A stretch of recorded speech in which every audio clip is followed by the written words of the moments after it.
Maar gelukkig is het ook maar een lookalike. En binnen de hulptroepen onderwijs. Maar die audio krijgt nog eens, sorry.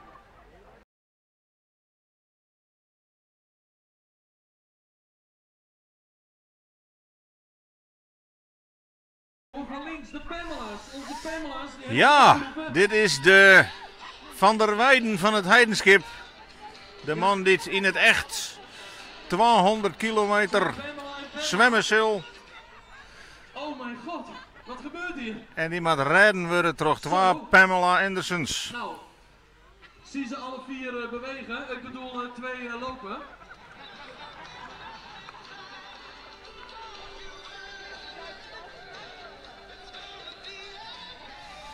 Het jet alle keer bij de openingsact, dit jet bij het 30-jarig jubileum. Daar komt ook David Hasselhoff.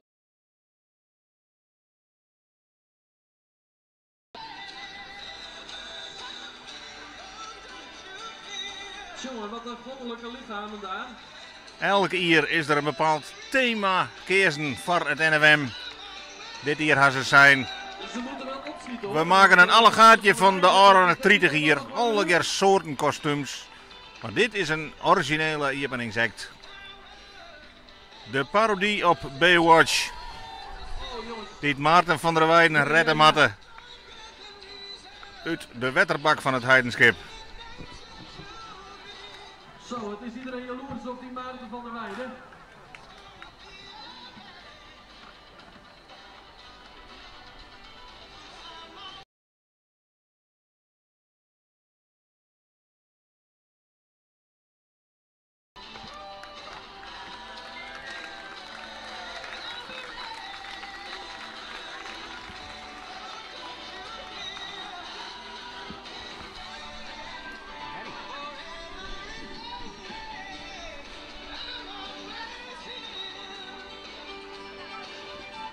Ja, volgens mij heeft David het goed onder controle. Ja.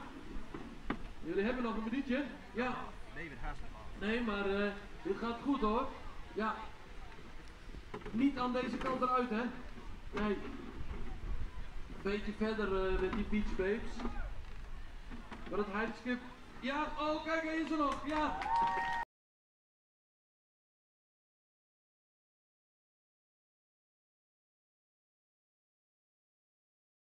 Wetterbak van het Heidenschip. Maar de openingsact is een feit. En dat betekent dat we hier eens dadelijk op meidje kennen voor de verskate NFM-titels. Bij de famkes, bij de vrouwen, bij de jongens, bij de junioren en zelfs bij de senioren. Zo jongen. Ja. Dit vier hebben ze niet te veel afgeleid zijn. En het teken is daar. Ja, kijk, dan wordt meteen het serieuze werk op de vingers getikt. Johannes, we gaan van start. Dat gaan we doen inderdaad. Ja. We hebben natuurlijk ook enorm veel selectie daar. Bij de senioren zeggen we op de batten staan Alwin Vonk. Vooral bij de jongens en de junioren een fenomeen. Verskate, Frieske en Nederlandse titels achter zijn namen. Wie een skopje uitbeeld vanwege werkzaamheden en opleiding. Maar dit hier zei er van Wokker toch weer eens even beziekje. Hij leeft in de tweede klas voorlopig. En op het NFM, ja, daar mag je altijd om meedoen. En hij slag erin. Als laatste van de groep senioren om in die finale te komen. En dus biedt Alwin Vonk het spits aan in die seniorenfinale. Alle deelnemers springen 2 keer. Dan komt er een tussenklassement, want dan gaan alleen nog de en die 8 zullen dan nog 2 keer springen voor de uiteindelijke NFM-titel. Na 2 rondes zal de helft afvallen. Dus er zal eerst afstanden neergezet moeten worden om je zo weer te plaatsen voor ronde 3 en 4. En als je in de ronde 3 en 4 zit, ja, dan kun je helemaal losgaan. Alwin Vonk als 16e. Alwin Vonk die begint. En die zet voor even een afstandel komt in de buurt van die 18 meter. Het zal een centimeter 40, 50 minder wezen. Maar hij begint in elk geval met een redelijke afstand. Dat kan we net zeggen van de oren want de ingelepte en bij de famkes die Berber de Vries uit Mongem datzelfde ek die een wie het pak. De alle groepen springen achter elkaar aan, voor de duidelijkheid. Dus meisjes en dames gaan achter elkaar aan. Na Demi Grootherde springt gewoon Boukje de Boer. Dus eerst een ronde meisjes, dan een ronde dames, een ronde jongens, daarna een ronde junioren en de senioren gewoon zoals de groep is. Ja, dat klopt, is een goede toevoeging, maar achter elkaar aan. Want anders dan zouden de meisjes langer moeten wachten. Omdat de dames dan dus nog niet klaar zijn. Nou, de omstandigheden zijn goed. Het waait wel aardig. Dus we hopen dat de lebbers daar niet te veel last van. Regenachtig begonnen zijn we wel. Ja, er staat een stevige bries hier voor de sconsen. En die komt van de zijkant. Dus daar hebben we de leppers toch wel nodige last van. Bij de junioren. Dennis van Jaarsveld uit Benschop. Ja, en die let even zien van welke kant de wind komt. Want die krijgt er mij in de reg en die gaat dwars oer. Dus bij de junioren, bij de jongens, mag ik zeggen, wie het sprongen ontnota. Voor het plaatsen voor ronde 3 en 4 was natuurlijk dat je niet 4 keer een blinde gok krijgt van de lebber. Waardoor je veel natsprongen krijgt. Dus dat de lebbers een serie gaat opbouwen. En ja, als je 2 keer te laat gaat, daar schiet je dan dus helemaal. Die helpt ek het derde punt net. Wils vermelden kunnen dat Alwin Vonk begon met centimeter 42. En dus voor eerst de koprenner is. Die is er niet. Zie ik daar door het Tjitske inderdaad zeggen van ja, dat is voor ons even onbekend. Dus dan zetten we even een kruisje achter. Hanneke Wester niet van de partij. Dat is zonde natuurlijk voor een finale. En Henrike Wijnstra, zij is er wel. En daar komt ze aan. Oeh, bij de famkes. Henrike Wijnstra. Ja, die klimt de verkeerde kant uit. Die stroept helemaal bij de stokdel. En die verdwijnt dus echt maar in wie het pak. Ek op die scores nog geen. Henrike Wijnstra gaat dus te water. Lisanne Schild is daar de volgende uit Polsbroek. Dat was wel grappig eigenlijk bij de meisjes. In de ochtendronde zijn veel meisjes eigenlijk gewoon geplaatst voor de finale. Waar we meer verwacht hadden van de meisjes in de middagronde, die in principe verder kunnen springen, gebeurde dat minder en zijn er veel meisjes vanuit de ochtend geplaatst.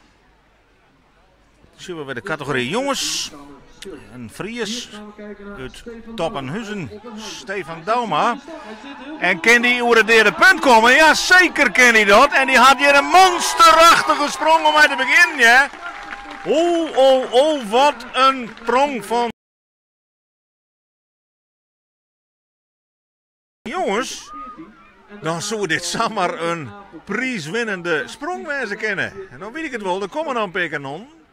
Maar een podiumplak zit er zeker in voor deze jongeman.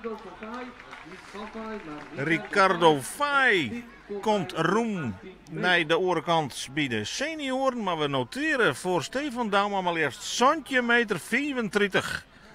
En dat is een uitstekende afstand in de jongensgroep. Dik Nij PR. We kijken naar vorig jaar bij de jongens. Dan had dat net geen prijs opgeleverd. Toen was Jaren Wienstra derde met 1747. Maar dit zou zomaar een...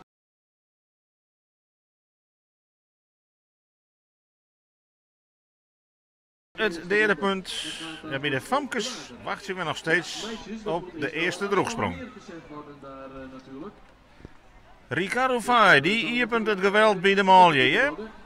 Die noteert 18 meter 69. En dat betekent riant op kop, ontnota. Belangrijk natuurlijk, een goede afstand in die eerste 2 ronden. Want dat hij je nodig om in de finale te komen. Wie het eerste daar komt, wint dus die tablet. Ja, dat is natuurlijk altijd mooi meegenomen. Maar wat een fantastisch PR daar van Steven Dalma, 1735 en op een zeer goed moment mogen we wel stellen. Rutger Haastra uit het tijdenskip. Is ook zeker iemand die favoriet is. Dus je het weer een Friese kans hebben op een kans. Rutger Haastra uit het Heidenskip won in het begin van het seizoen alle wedstrijden. 8 op Riegen minimaal. Maar wordt de laatste wedstrijden inhellen terug Wisselbroekstra. Maar wat kan hij hier op het Heidenskip op zijn thuisbaten? Nog net volop. Hij had dus in elk geval nog 1 sprong oer om die finale te halen. Bij de senioren 16 deelnemers. De beste 8 gaan straks naar de finale.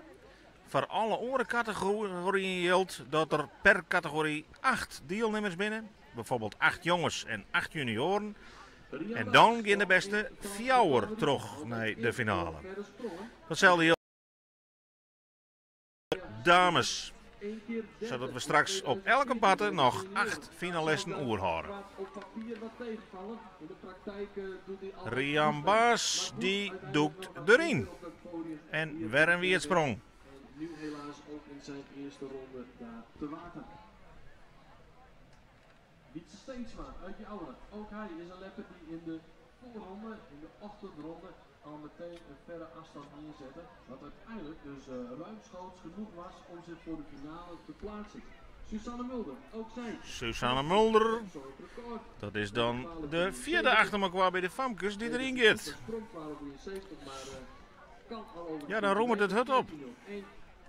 Maar ook zij staat daar te water.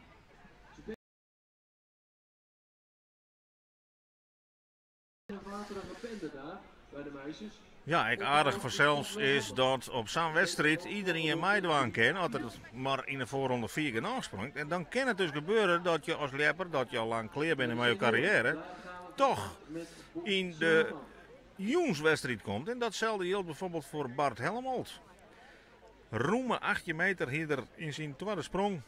Die docht dus mee met de concurrentie zonder dat hij nog wedstrijden hebt. Maar deze wedstrijd gaat er altijd zijn van, daar wil ik zo lang mogelijk ook het volgende keer nog meedoen.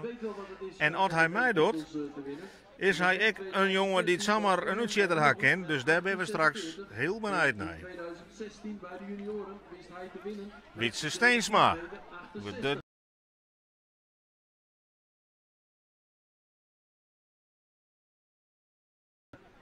Roem over de 14 meter, misschien wel richting 15 meter. Maar die begint goed, ja. Gaan we kijken naar Bobby Zwaagman. Wat kan hij in zijn eerste ronde? Bobby Zwaagman. Bobby Zwaagman. En die gaat echt direct dik over die 18 meter, hè. Bobby Zwaagman. Bijzondere deelnemer in die zin. Hij wist als jonkje alles het NOM te winnen. Hij wist als junior al een keer het NOM te winnen. En nu is hij in zijn allereerste jaar als senior. En dat zou wel een heel bijzonder trio worden kennen dus. Bente Vlas, de eerste die Vlas uit Heeg, dus voorlopig koploopster bij de vrouwen. 8 meter 87 kunnen we melden voor Bobby Zwaagman. En hij neemt dus de leiding over van Ricardo Fay. 8 meter 87 voor Bobby Zwaagman. Neemt daar dus de leiding over. Paul van Meijeren is dan daar weer de volgende.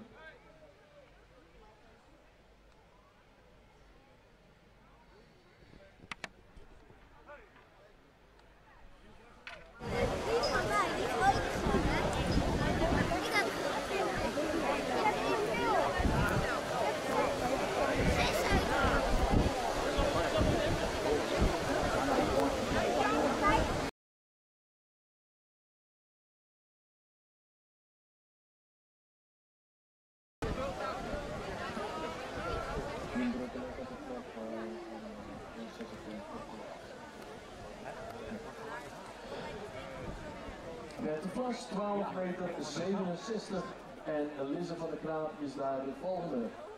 Vorig NOM wist zij ook mee te doen, zat zij ook in die finale. Sprong ze ook mee, toen ook heel verrassend finalist. En nu is dat op zich minder verrassend, want zij hoort daar gewoon tussen. Timon de Haai uit Lopik. Ja, dit jochter wordt minder fleurig uit. Hij liek het blesseerd te rijden. Dan hebben we het over Timon de Haai uit Lopik. Zo snel gaat het.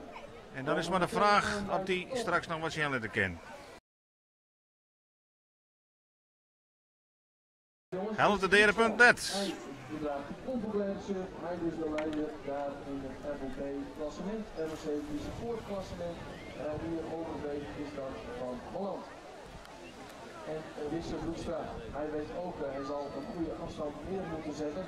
Om zo iets wat druk neer te leggen bij meneer Overbeek. Ja, dan zit op de middelste bad Wisse Broekstra. En die had juist Rionne nog actief geweest in Boetenpost. En die had de beste sprong van zijn hele leven. Want hij kwam voor het eerst oer de 8 meter bij de jonkjes. Hij krijgt weetje hier. 8 meter draaien noteerde daar. En dat leverde hem de Frieske leiderstrui op. Die neemt er nou oer van Rutger Haanstra. En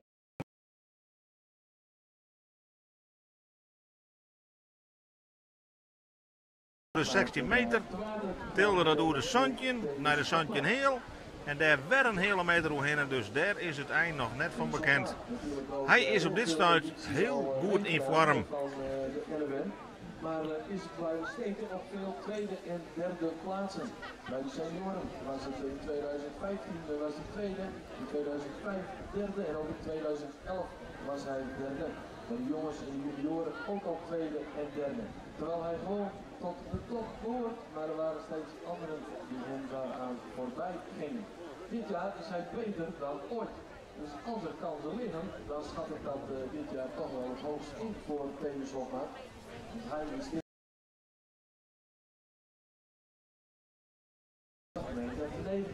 ja, als je niet afstanden gaat springen, dan doe je gewoon mee en kun je het winnen. Vorig jaar is het jaar de groot gewonnen met 20 meter 77. Ja, dat is even spannend, want we staan er op draaien gewoon Lepperskleer. De favoriet van En dit is uit Holland. Demi Grootherren, die springt bij de Famkes. Vorig jaar werden ze daar niet op, maar dit jaar, nu, begint ze heel sterk. En die zet ik in één keer 4 bij de eerste deel. En dan zorgen we Tevens Hopma met zijn eerste sprong. En die komt correct over de 8 meter. Nou, redelijk begin. En dan nog Wisse Broekstra. De prijs het van, maar alle even tegen links springen. Wat kan we? Je hebt hem wel aardig 4, maar hij zal net tevreden zijn. Nee, maar het is een begin en hij is droeg. Dus hij had nog een spronghoer om hem te verbeteren. Ja, Demi Grootherren bij de Famkes noteert 10 meter en 3 centimeter. En die leidt dus dik op kop voorlopig in die categorie. Tevens Hopma, die noteert 17 meter 99. En dat is voor eerst het derde plak. Achter Bobby Zwaagman en achter Ricardo Vaai. En Wisse Broekstra noteert toch nog 15 meter.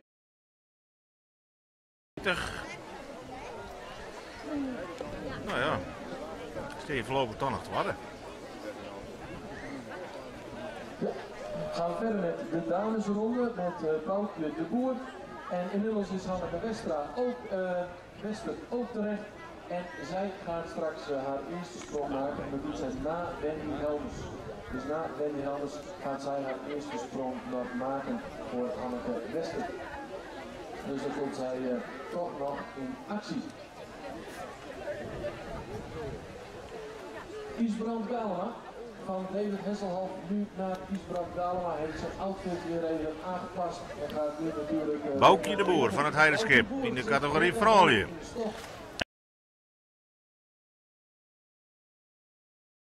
En dan hebben we 2 kanonnen klaarstaan.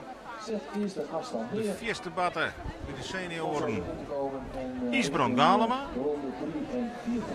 En die komt nou in actie op zijn thuisbatten. Die sprong al. Kan hij dan direct even...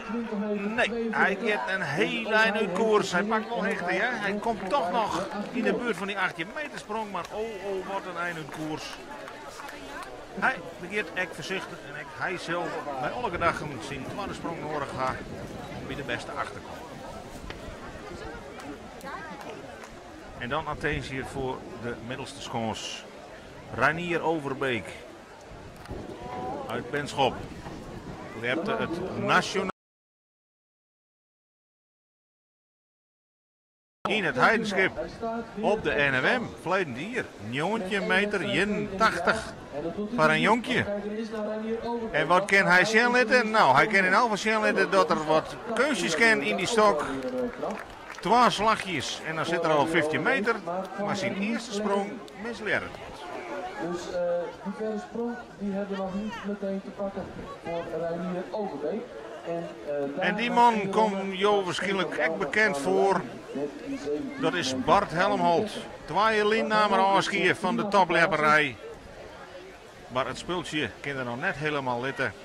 Hij staat onder dat boert daar. En daarop staat dat het schaansrecord en ook het Friese record.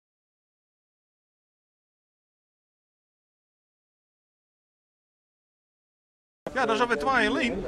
Maar hij is nog net verleerd. Want hij traint net echt een soort meer. Maar oh, achter die stok weer viel. Dan wolder ik weer graag omheen. En dan kan hij nog steeds 4 komen. Mooi gedaan voor Akka Dijkstra in haar eerste poging. De eerste sprong, Bart Helmholt. Kinderen direct die bal zo neer de punt krijgen. Nou, dat dan nog wel, maar hij had toch, liep het wat les van die wien. En zal in deze sprong, nou, nu nog uit op 18 meter. Nee.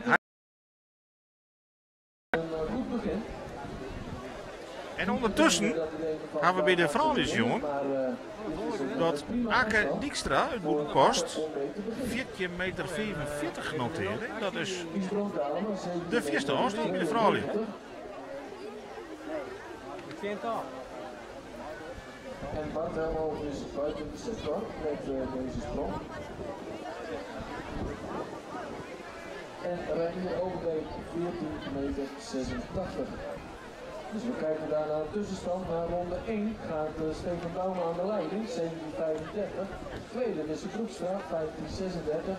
Reinier Overbeek op plek 3, 14,86 meter. En het vierde plekje, dat is dus niet van belang, omdat er ook...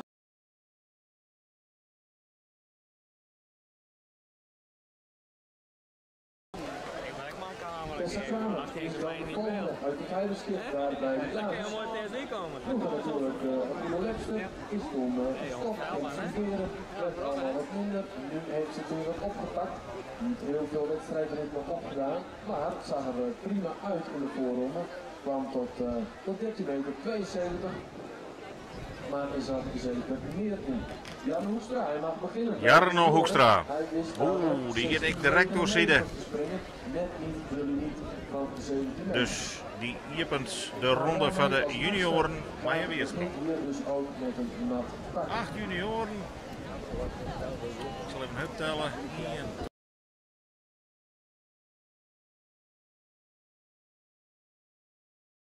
1. Bij die juniorengroep.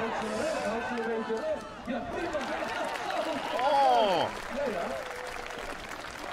Die denkt, die element die wil ik nog wel eens pakken.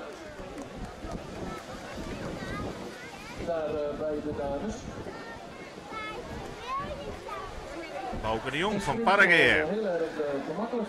Ja, mooi gedaan voor Jet te wetter. En we zien hier Bouke de Jong te water gaan. Ja, ik heb niet verteld, maar Wilco van Amerongen die heeft zich afgemeld voor de finale. Komt dus helaas niet meer in actie daar bij de senioren. En kijk eens aan. Voor Tessa Kramer 14,66 meter. Dan wordt het straks... Ja, dan ga je draaien schons en dan ben je recht. Je krijgt bij Tessa Kramer van het heidenschip, want die hier een prima sprong van 14,66 meter. Maar die hier tegelijk in actie met Bouke de Jong bij de senioren. Dus die sprong hebben wij mist. Vietje meester 66 zit er op scorebord voor Tessa Kramer. En die keert dus heel verrassend keer onder leiding in de categorie vrouwen. En is dus vanmiddag ook heel goed die finale plek te behalen door niet heel makkelijk te springen eigenlijk. Miste ook al, heeft zijn klassement weer volgesprongen en komt straks ook weer in die eerste klasse. In die senioren topklasse, zodat we daar weer zeker een kandidaat hebben voor op de weken. Nou, hier dan even nu eerst deze wedstrijd, de NMM-finale 2018. Jan Teerde Nauta bij de junioren. De nummer 2 uit Drils.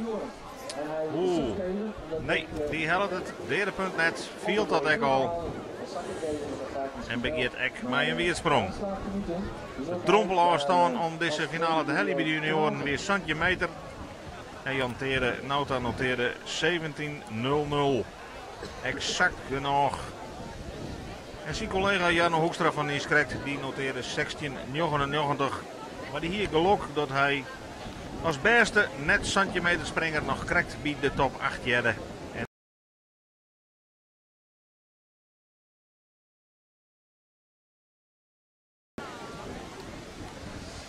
Ja, bij de famkes stiert weer een kanon op principe. Sigrid Bokma uit Hielpen. Die had je wel een stukje historie lezen. Want als er famkeswedstrijden winnen van de NWM, dan won Sigrid Bokma haast altijd. Maar nu is ze dus qua leeftijd ouder dan 16, dus springt ze bij de vrouwen. Maar zij begint met een wierpak. In de Engelhard is daar de volgende.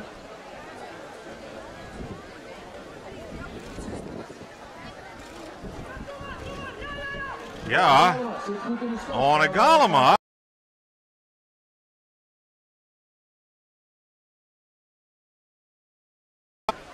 En dat betekent dat hij voor het eerst mooi in de goede kant van het klassement zit. Namelijk de 8 man die het straks terugmaaien voor de echte finale. Dus de grens wordt steeds hoger neergelegd. Anne Galema nu nog actief in de tweede klasse. Het verhaal is bekend. Hij twaaien natuurlijk in Nieuw-Zeeland West. Is nu eigenlijk op een soort wintervakantie hier. Dacht van nou, ik kan dan echt het springen wel weer een beetje oppikken. Maar staat nou zo goed in het klassement dat hij straks met het grote FK gewoon mij wel mee. Het hele seizoen had hij maar hij dus als eerste klosser deelnemen aan het FK. Het FK dat hij de laatste 2 keer won voordat hij emigreerde. Rutger Piersma. Rutger Piersma. Oeh, en ek die had de stok correct te vier. Bij de junioren. En wat gaat Kim Engelhard doen in haar eerste poging? Lid van afdeling Vlist. Zij dus ook als het eerste voorbij de 14 meter te gaan. Bij de vrouwen bij die kandidaten mooi eerlijk verdeeld. Fjouwer uit Holland en Fjouwer uit Friesland.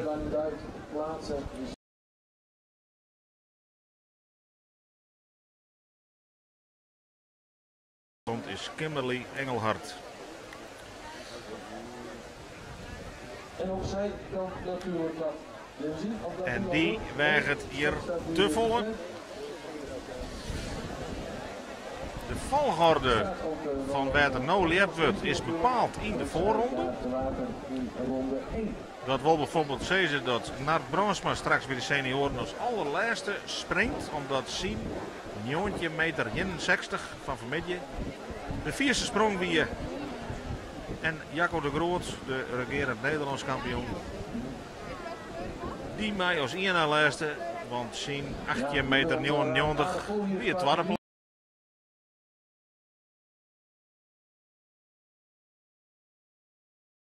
Ine macht krijgen? Nee. Dus ik nog even melden kan dat Anne Galema is krijgt tot 18 meter en 8 centimeter kwam.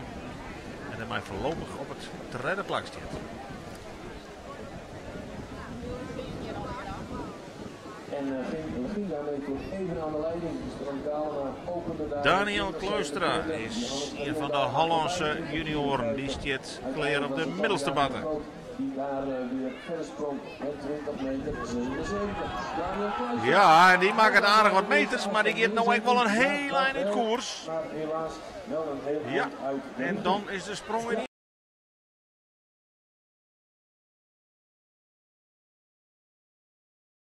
Beter de stok dadelijk zetten. Maar ze zetten in ieder geval eerst wel een afstand neer en dat is op zich wel niet eens zo verkeerd. Want we gaan nog veel te water. Julia van Eyck uit Haastrecht. Ook zij staat in de finale. Die staat best seizoenprestatie neer te zetten. En tik voorbij de 14 meter te springen.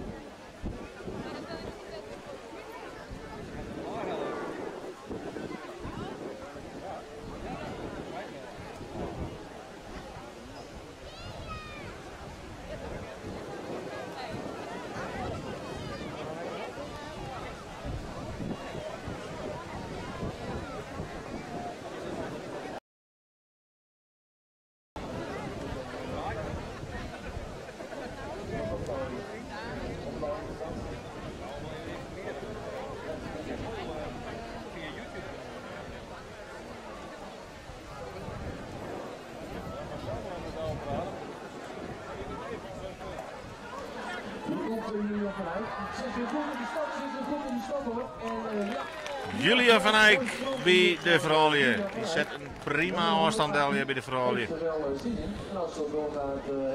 Komt van Haastrecht.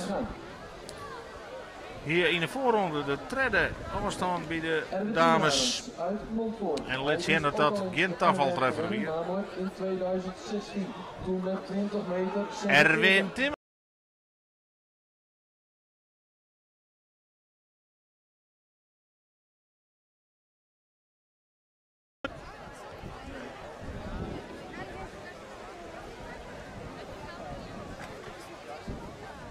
Er staat al een afstand op het bord, maar dat is niet de goede.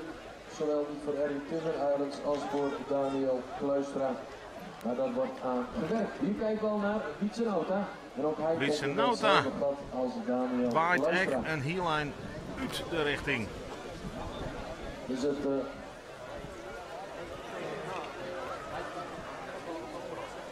Julia van Eyck, 13 meter 74.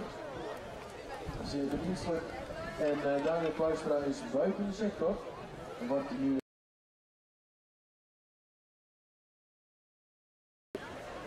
en Erwin Timmer is dus ook buiten de sector. Nou, dat werkt dan makkelijk qua opschrijven. Daar gaan we verder met Jaco de Groot uit Woerden.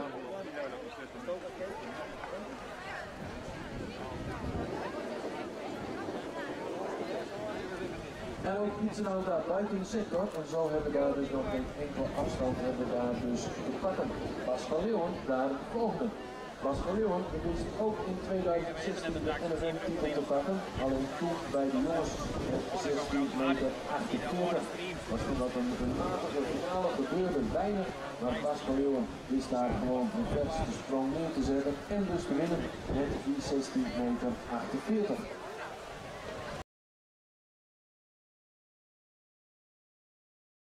Het is dezelfde natuurlijk als Dinky van Rooij, maar ze is van minder getrouwd.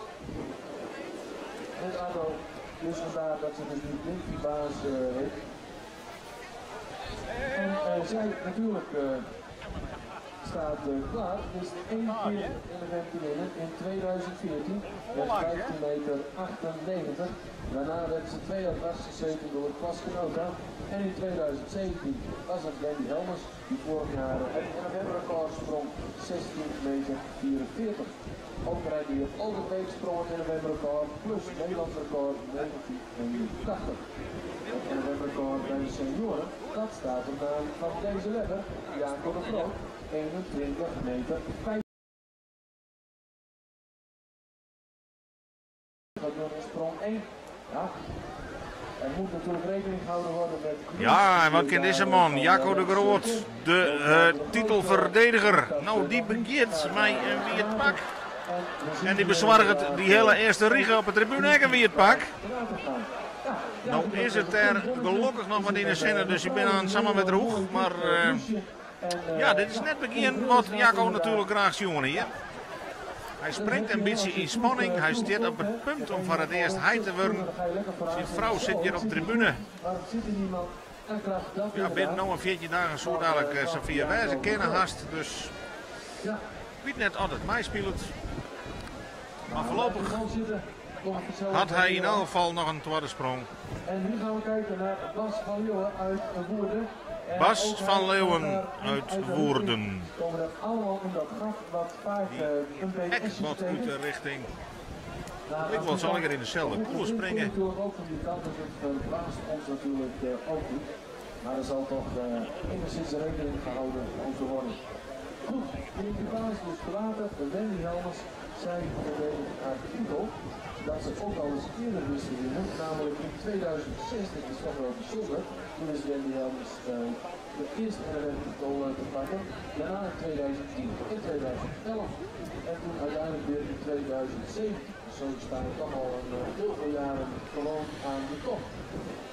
Doen ze nog melden dat het bij de vrouwje Dimfy van Rooyen, de kopvrouw van de Hollanders.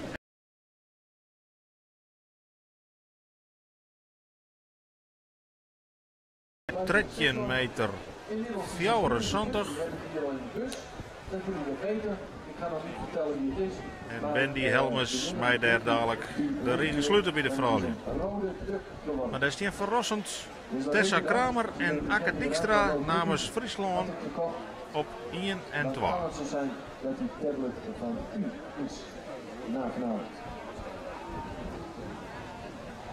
Richard van Wem is zich ook uitstekend te plaatsen vanmiddag.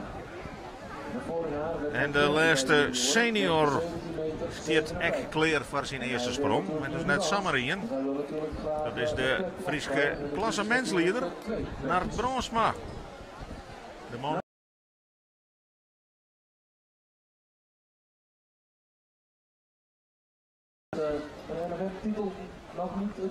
Nart Bronsma, die had de slag hier knap te pakken. Ja? Die zet even de trend hier. En die had een uitstekend begin hier op de NMM. Nart Bronsma, de man die moeite had met die nijen om die pols terug te krijgen. Maar dat dan ik slagen, dan iedere wereld zijn voort.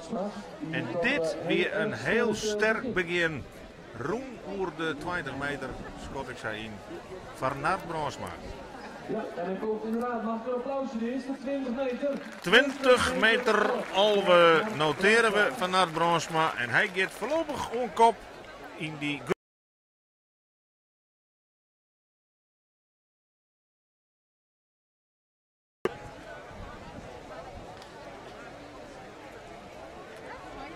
Richard van Bemmel bij de junioren. Ja, na het ook een paar keer tweede en een keer derde tijdens de NWM. Maar nog geen titel, maar nu dus de 2011. Tweede junior in de voorronde. En die begint lekker. Oeh, die valt er heel raar uit. En dan scheelt je zo op een meter bij de landing. Want het balsje golft voor hem uit. En je verspeelt hij de mogelijke koppositie. Voor plaats in de ronde 3 en 4. Er wordt nog wel een afstand op met, maar er gaat.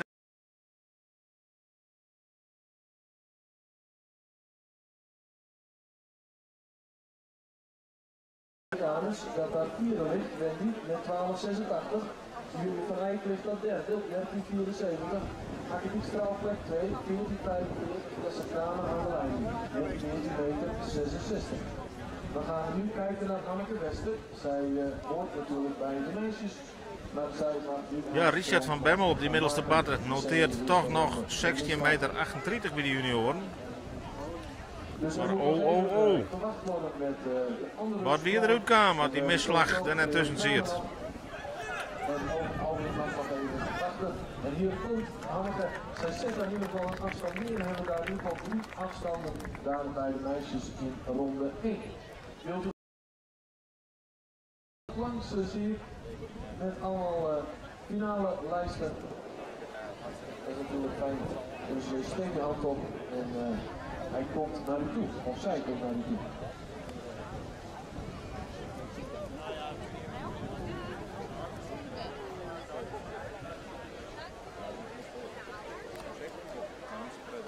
Richard van Bemmel, 1638, had u natuurlijk al lang gezien.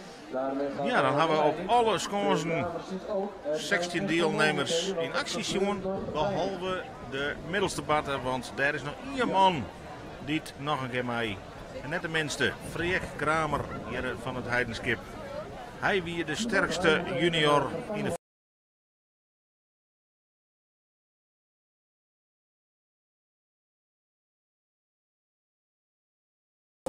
maar speelsgemak die 90 meters oorlijk maar regen. Grote vorm. Maar kinder dat ex joen op een bater toveri.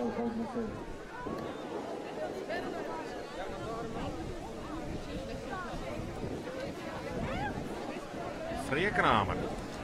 Zijn eerste sprong en hij had weer de hechte direct al. Ja? En hij pakt hier heel solide een rechte koers. Roem oer de balsjes in. En hij laat even zien waarom hij op dit stuit de beste junior is. Want hij zet 4 uit de eerste afstand nota. Even nog les maar hij Kronius. Zo loopt dat soms.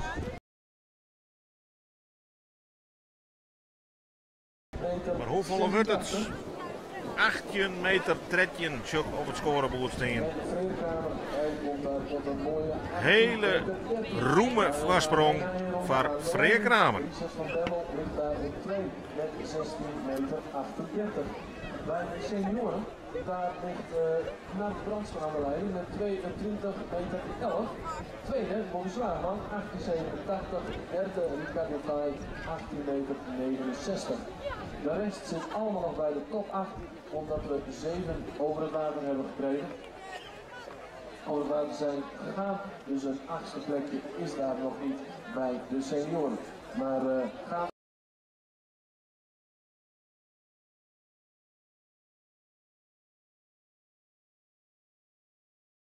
meisjes die starten met Berber de Vries. Daar ligt Hanneke dus derde met 11,86. Bente Vlas op 2, 12,67. Demi Groother op 1, 14,03. Hier komt Alwin Vonk. Alwin Vonk voor zijn tweede sprong. Santje 42. Hier in die eerste sprong. Dat betekent zo'n plakje. Maar nu zit er in de wachtkamer. Want er komen nog Santje deelnemers naar hem bij van. Dus een x-aantal hem nog passeren kunnen. Is in ieder geval Wietse Steensma, 14,72. Dat is wat Guus Hoogland in eerste instantie voorbij moet springen in zijn tweede afstand. Hopelijk komt hij nu voor Berber de Vries. En die komt er inderdaad. Maar waarschijnlijk zal het niet genoeg zijn.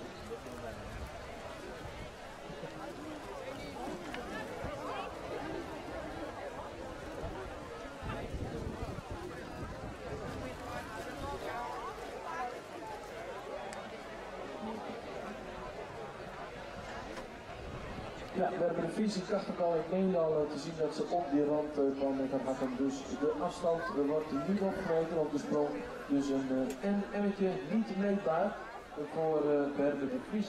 En daarmee dus wel afgevallen voor ronde 3.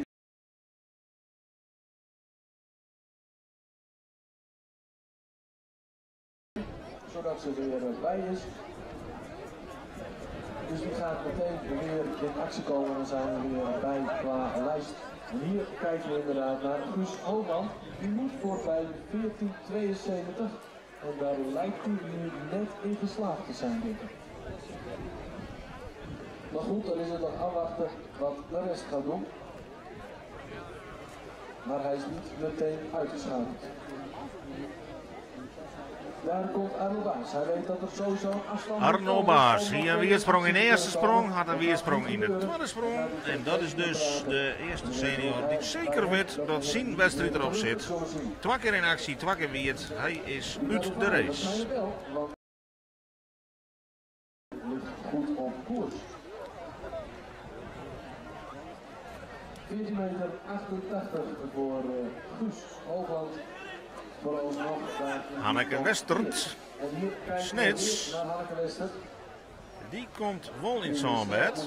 En ja, dat klinkt vreemd, maar voorlopig had ze daarmee gewoon minimaal brons. Want er zijn maar 3 vrouwen, inclusief haarzelf, die het de andere kant hellen gaan. En de oren die ben alle keer in de plom doekt. Maar het is maar de vraag of dat zo blijft vanzelfs. Maar het lijkt alsof de wind ietsjes minder wordt. En dat is natuurlijk in het voordeel voor de letters. Want we zagen toch sommigen echt wel zomaar weg.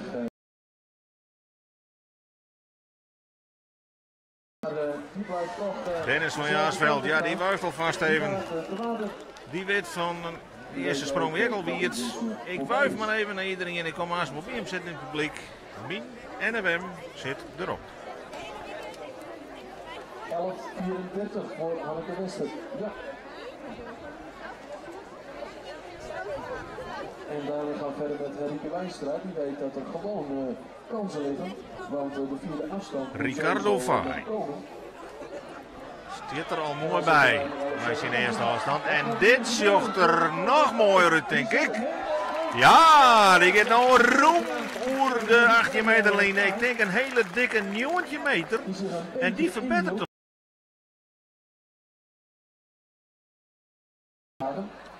Daarmee stier hij op het derde plakje in het tussen staan.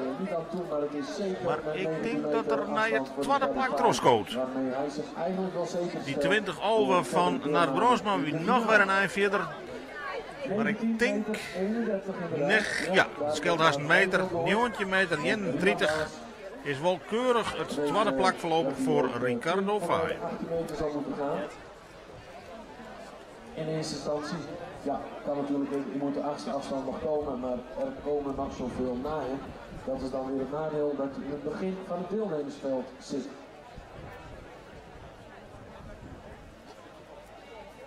Doma gaat daar mooi aan de lijn in, 17:35. Ook hij weet natuurlijk dat een Wiese en een Reinier daar vrij makkelijk nog wel overheen kunnen. Maar dat moet dan nog wel even gebeuren. Steven Douwer zit al in een prima uitgangspositie. En hij kan lekker gaan springen, want met die afstand gaat hij wel door naar ronde 3 en 4. Wat gaan we doen bij de meisjes? Nou, dan is er nog een beetje vuurwerk. Henrike Wienstra, die redt het net op. Ik 12 weer sprongen. En ik einde NMM. Terwijl er gewoon mogelijkheden zijn om gewoon droog naar de overkant te gaan. Ja, en daar staat dan weer klaar Stefan Dauma van Tappenhuizen. Maar die Santje 34, dat fantastische PR, kan hij nog een keer. Nou, deze sprong in elk geval net. Ik helemaal net slim. Hij is eindelijk wist van een plakje bij de beste fjouwer straks. En waar weet wat er dan nog mogelijk is. Daar ligt inderdaad Reinier Overleef op de vierde plek met 14,86 meter. Alleen, dan weet ik ook dat hij dan, als er een vierde plekje komt, dat dat dan weer erg gevaarlijk zou zijn. Het derde plekje ligt op Cruise Hoogland, 14,88 meter. Dan is de Broekstraat op 15,36. De dikke 16 is natuurlijk handig op dit moment in de wedstrijd. Jan Baas uit Utrecht. Nee, die kan de stok net genoeg corrigeren. Maar die zwart in aanval dat de mensen die het zuiver krijgt opdroegen weer, die kunnen we op Nijl in de handdoek en in het centje zetten. Niet alle publiek lijkt er blij mee te zijn. Zeg maar tegen, ik wie het ben, jij maakt wie het, nou dat is slagen. Maar hij is wel klaar met zijn toernooi. Dat hoort erbij. Daarom zijn die plaatsen altijd zo goedkoop daar. Ja. Marina Baas is wel uitgeschakeld. Voor de wedstrijd is dat eigenlijk wel een beetje zo. Bij de Famke zullen we naar Lisanne Schild. Het Pools.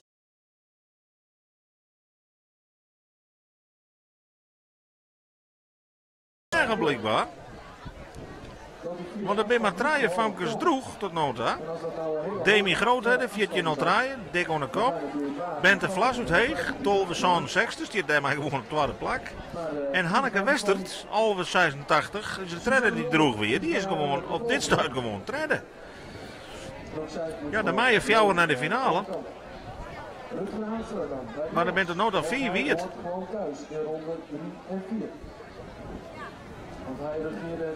En wat kan Rutger Haanstra, de man van het voorseizoen, onverslaanbaar weer.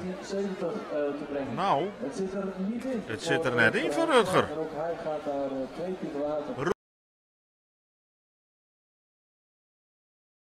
In de categorie jongens, dat is toch wel een verrassing. Daarmee weet Wietse Steensma dat hij een stukje verder moet, richting die 14,86 meter voor Reinier Overbeek.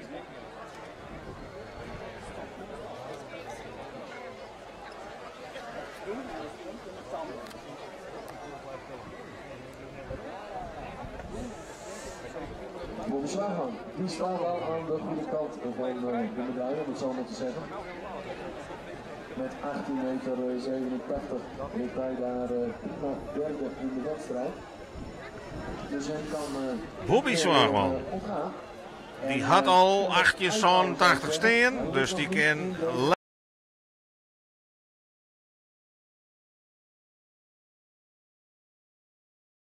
derde plak in het tussen staan. Achter Ricardo Vai en achter koprenner Nart Bronsma, maar die 20 meter over. Vele meerdere sprongen zullen komen. En die willen heel ver. Susanne Mulder dan, daar bij de meisjes.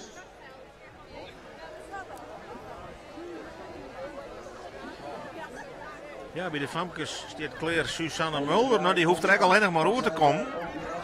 Dan zit ze in elk geval in de finale. Nou, dat slag het. Prima prestatie. Even zien hoe vier het is. Want het kan ik best wel in één keer het redde plakje worden. Maar we zijn in elk geval bij de finale.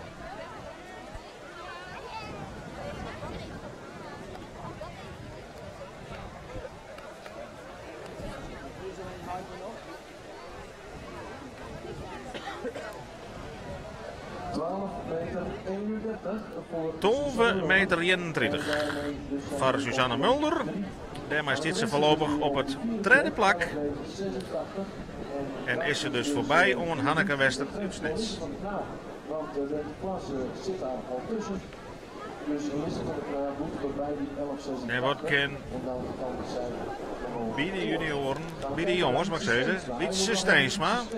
Dat gaat niet gebeuren. Dat wordt een weersprong.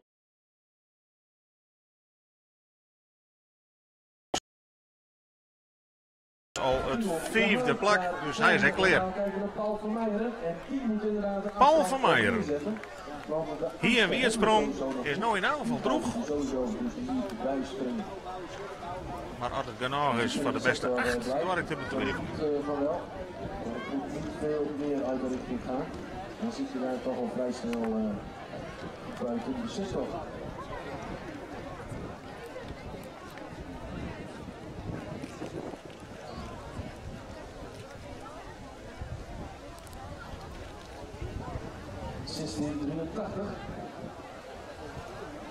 voor Paul van Meijeren. En dat zal dan ook.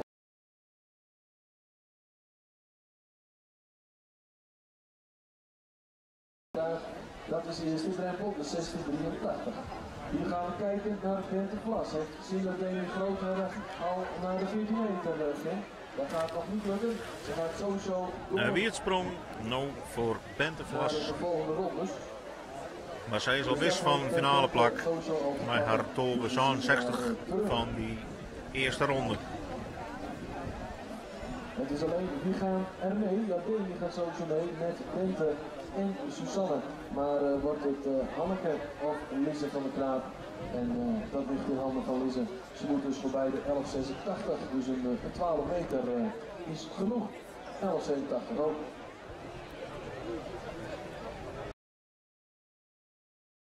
Dan uit op 11 meter 82. Maar daarmee staat hij zesde dus. Hij moet in eerste instantie dus Reinier Overbeek voorbij.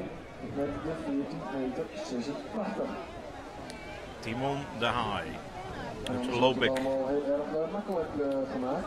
En dat gaat... Oeh, die keert eens een keer scheef helemaal aan de andere kant uit. Maar ik dat een bierpak en ik die ken we trostreekje. Voor Winston en Reinier. Want het wordt erg makkelijk gemaakt. Weten zij dat zij gewoon al door zijn. Want in feite zijn de finalisten al bekend nou. Wisse Broekstra had 15:36. Reinier Overbeek hier die 14:86. Maar die misleerde sprong. Maar dat is de vierde afstand en dat zijn de enige beiden die nog in actie komen. Oeh, Theos op. Noteert een wiertsprong. Zit nu in de wachtkamer, want Santje Sanjondig is voorlopig nog roem bij de eerste 8. Maar er komen nog een paar. Goed, ligt in vijfde, moet wel daar lopen. Maar er zijn nog genoeg. Voorlopig een vierde plakje in de tussen gestaan voor Theos Hopma. Of het genoeg zal zijn. En ook Lise van der Knaap gaat hier te water. Lise van der Knaap bij de Famkes is de derde deelnemer die En zo komt draaien wiertsprongen, of die 2 wiertsprongen op ringen had. Ik toetskekelen. Komt het terrein oprennen, doet 2 sprongen en is meteen door naar ronde 3 en 4.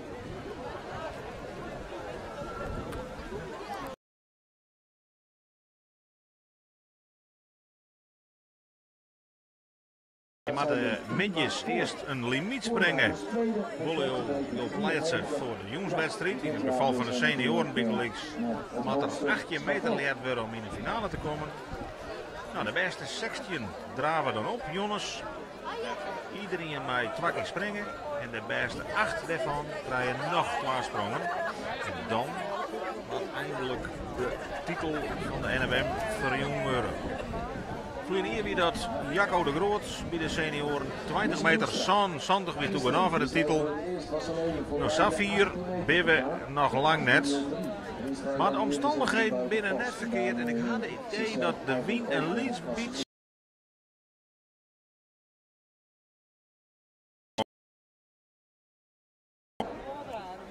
En dat het erin zit en dat hij dan ook nog wel verder kan. Maar goed, de eerste 70 meter is natuurlijk ook prima. Wisse Broekstra zit goed in de stok, maar... Wisse Broekstra weet al dat hij in de finale zit. Weigert van Zelzek. Ja, Grutske zelfs op dat leaders shirt van het eerst in zijn carrière had het dat on. En dat hij alles te krijgen bij dat prachtige nieuwe persoonlijke record. Want hij leert in Boekenpost juist de jongen 18 meter draaien. Daar hebben we nog maar een shirt oer van Rutger Haastra. En die had Joert de finale net in hellen. Dus het kan verkeren. Je weet dat dan Hannes Schedel en Erwin Timmeraren zijn jaar...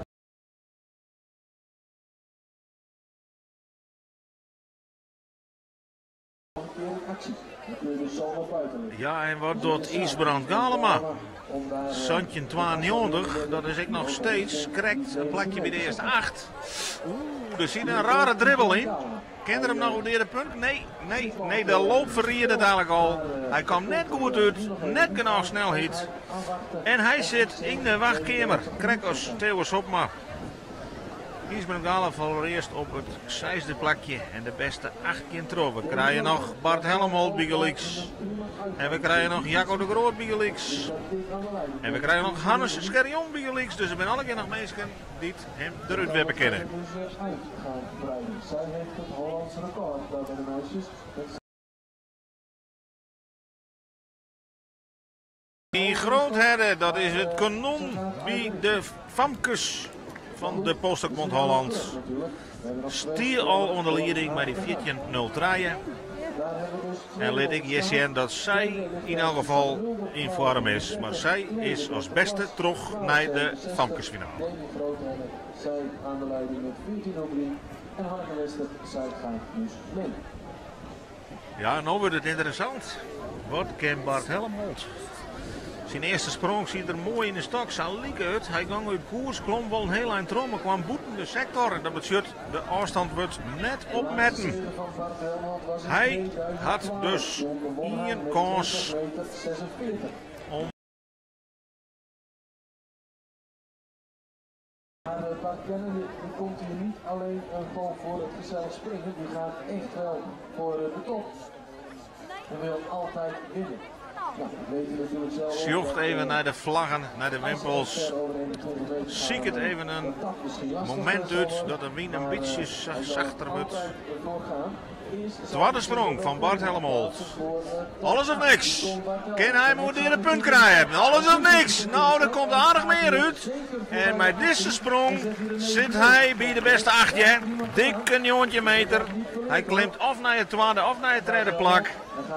En laat zien dat het dan net verleerd is het keusje. Helmholt mee naar de finale. Oeh, hier Reino weer op. Jongens, Lei op het vierde plak bij de jongens. Wie dus al wist van de finale, maar verbetert hem hier al. En ik denk dat er op scoot naar het tweede plak oer de centimeter.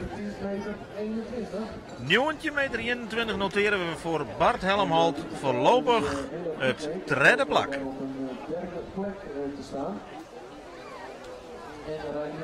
En Reinier Overbeek bij de jongens noteert centimeter 12 en is nou tweede.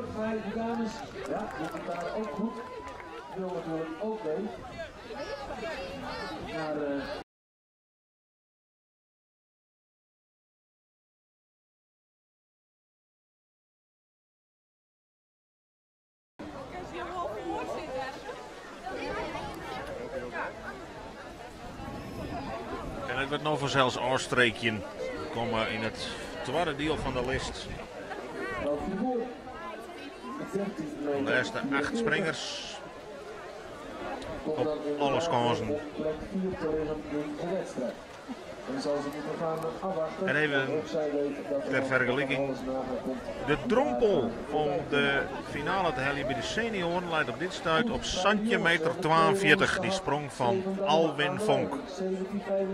Dat is op dit stuit de nummer 8.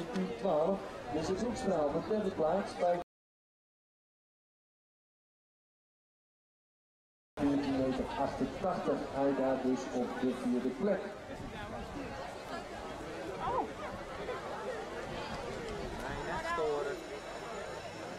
Akadiekstra ligt daar tweede met 14,45. Want zij weet als een Wendy en een Dick die eenmaal los zijn, dat we dan vaak ver over de 15 meter moeten gaan. Bouke de Jong, kan hij daar... Bouke de Jong van Parkeer. Kun je nog melden aan het front?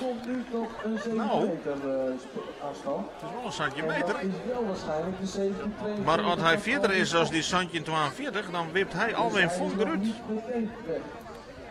En dan leeft er nog, dan zou het nog kunnen. Maar dat is minimaal, denk ik. En we krijgen nog Hannes Carrion en Jacco de Groot Biegelix en Erwin Timmeraans. Nou ja, dat ben ik kanon.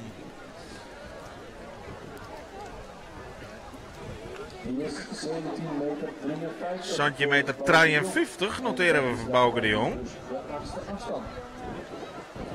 En dan leidt Alwin Vonken nou uit en is centimeter 53 de nieuwe drompelafstand. Jarno Hoekstra, ja, die zit ook even naar de wien. Goed, die trok de bij hem heen en vleet. Hij sprong er de eerste sprong in.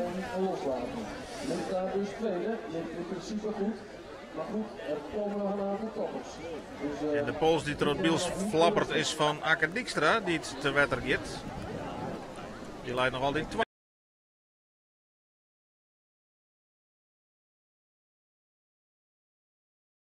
Ja, Hoekstra, blijf je niet horen. Er zal weer een afstand moeten komen.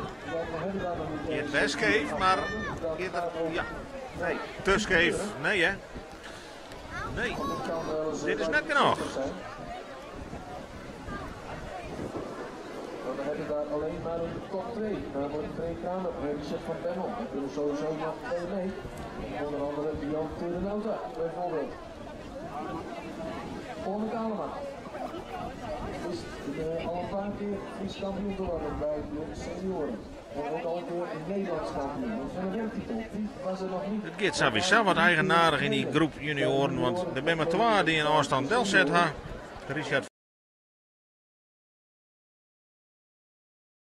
Kamer, die 18 tredje, die keurige sprong en de rest is alweer afwierd, afboetende sector.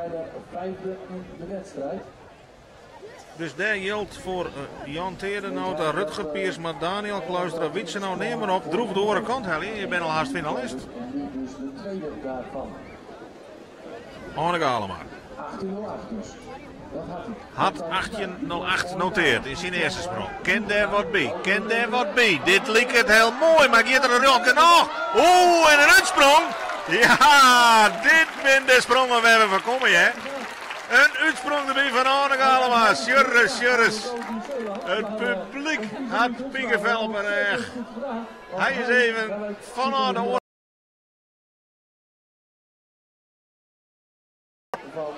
En dit ben de sprongen waar we van komen. Ja, we gaan naar je leider. 20 meter 41. Anne Galema. De wedstrijd is los. Ja, die heeft er zin in.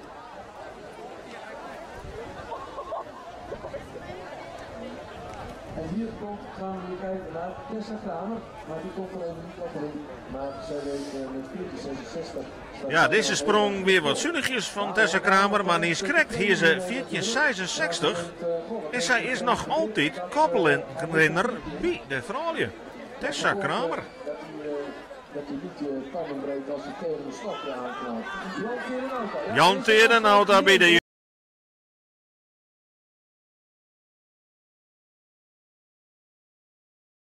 stond in één keer terug naar het tweede plak voorlopig. En had nu een aardige kans om bij die top 4 te blijven.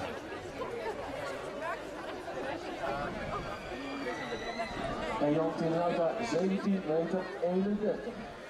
Centimeter 31 voor Jan Terenhout met stip op 2. En 10 meter 57 voor Tessa Kramer. Hannes Carion had nog niks. Gier erin, de eerste sprong. Dat er nog 2 kanonnen nakomen. En de drompelaar is ongeveer 50. Hij doet er verstandig aan om meteen ook Isbrand en Theus Hopman daarbij te pakken. Dan zit hij helemaal safe. Theus Hopman 17,97. Dan zit hij safe. 18 meter is genoeg voor de finale, maar dat is makkelijk zijn.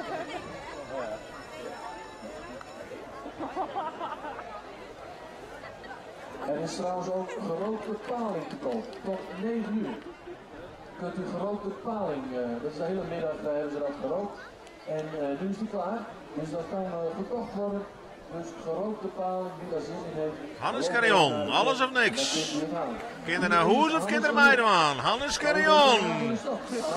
Hoor hem in de ocht, hoor hem in de ocht, hoor hem in de ocht. En hij gaat oer de 18 meter. Relatieve zeesprong. Hij moest er hut van werken deze keer. Maar hij wipt hem ertussen. Die Sigrid Bokma. Geen en een WM-titel dit hier voor Sigrid Bokma. Dat is bij de Pampkes riegen keer op keer. Maar hier bij de vrouwje komt ze net verder als 2 wiersprongen. Ja, en dan staan er al 18 meter 51 voor Hannes Scherjon. 18 meter 51 zit hij voorlopig veilig. Gaan we kijken wat nu het achtste plekje wordt. Isbrand Galema, 17 meter 92. Isbrand Galema nu op plek 8. Rutger Piersma wil ook mee. Rutger Piersma bij de junioren, ja, ja, een dikke centimetersprong. En hij jet er ook bij voor zelfs. Hij jet in die top meter dwaan.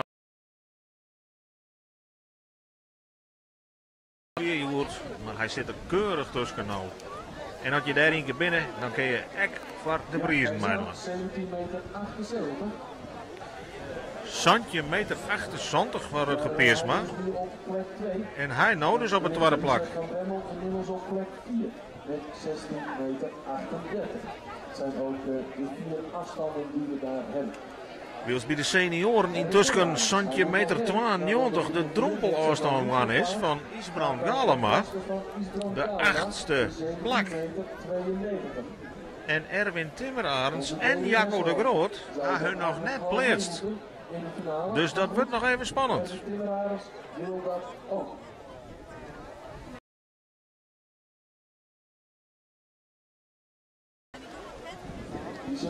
daarin nog moet plaatsen. Kimberly Engelhard, bij de dames, zijn in de eerste sprong te water.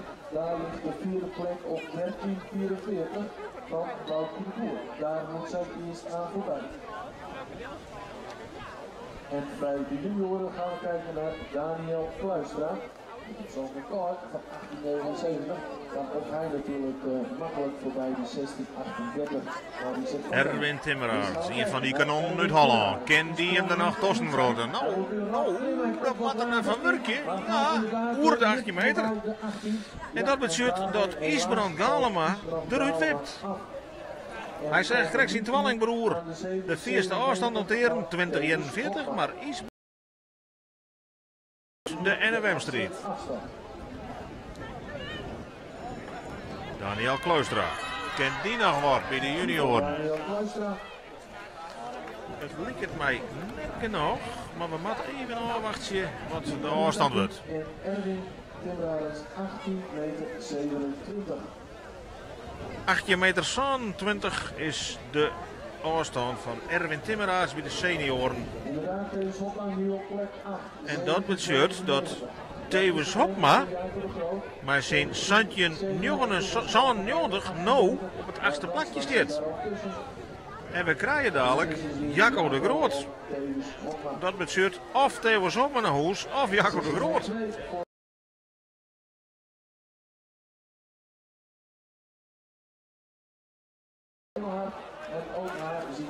Kimberly Engelhard noteert ek 2 weersprongen en die leidt eruit.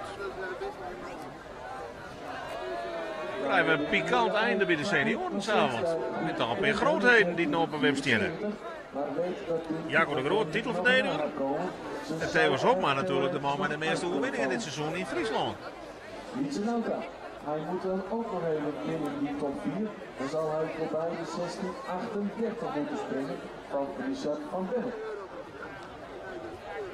En het gaat niet goed daar. Dus wie weet kan Itzauta mee in dat kielzak om ook richting die 17 meter. Hij winnen. Net als in 2013 en in 2014. Dus Jacco de Groot te winnen. In 2017 toen met 20:77. Nu zitten we al op 20:41 van Holle Kalema. Goed, eerst moet Jacco de Groot zich dus nog plaatsen. Spanning achter op de batters. Jacco de Groot moet hem nog plaatsen. Middelste batter junior, Wietsenauta moet hem nog plaatsen. Maar we zien eerst bij Jacco de Groot. Wat kent de titelverdediger? Oeh, dit vind ik net, dit kan wel eens net genomen wezen. Nee. En dan weten we dus dat er Savisa een nieuwe winnaar van de NWM komt, want Jacco de Groot leidt eruit.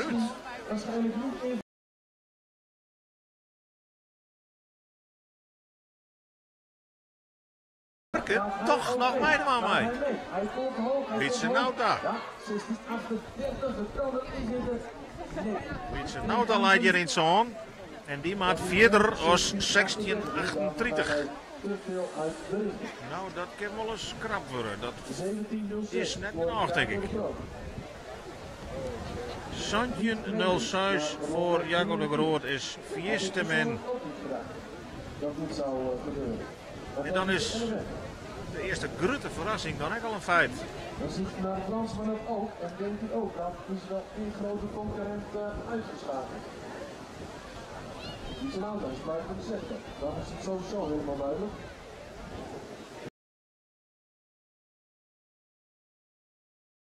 Boeten de sector. En dan leidt Wietsenauta uit de juniorenfinale.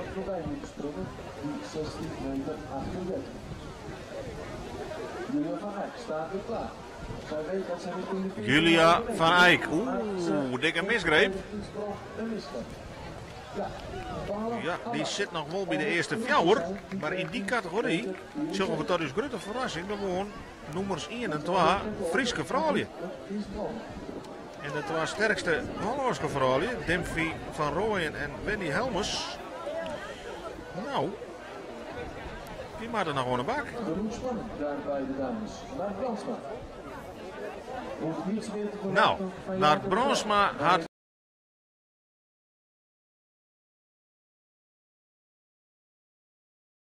boven. En kan nou al beziekje om die afstand uit te wrijven. Want je neemt natuurlijk die eerste sprong mee naar die 12 finale sprongen.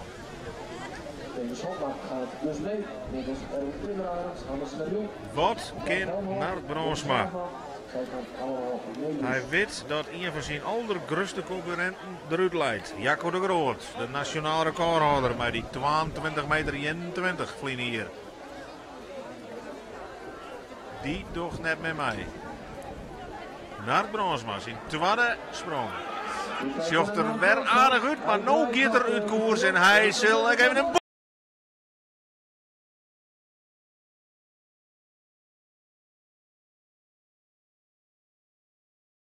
er al voor. Nou, Nart ik heb hier. Dan ben ik daar de finalist bekend. En hier zien we Bas van Leeuwen. En als die 1638 voorbij gaat, zit hij er ook bij. Peer Kramer is bij de junioren wis, stiert eerste, blijft eerste. Bij die 18 trekje voorlopig. Santje 78. Dit is een tafel. 16 meter 38. Als Richard van Bemmel. En dan gaat het straks om een tweede afstand. Bas van Leeuwen hier de eerste sprong boeten de sector. Dus als Richard van Bemmel gewoon een afstand noteert, ik al is met 10 meter, is zijn tweede afstand beter en gaat hij erop.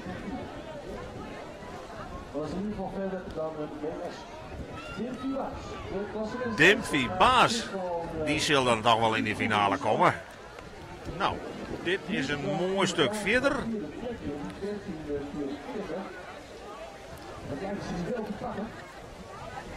Die zal haar hier waarschijnlijk toch op het nipperke melden bij de Fjouwer West.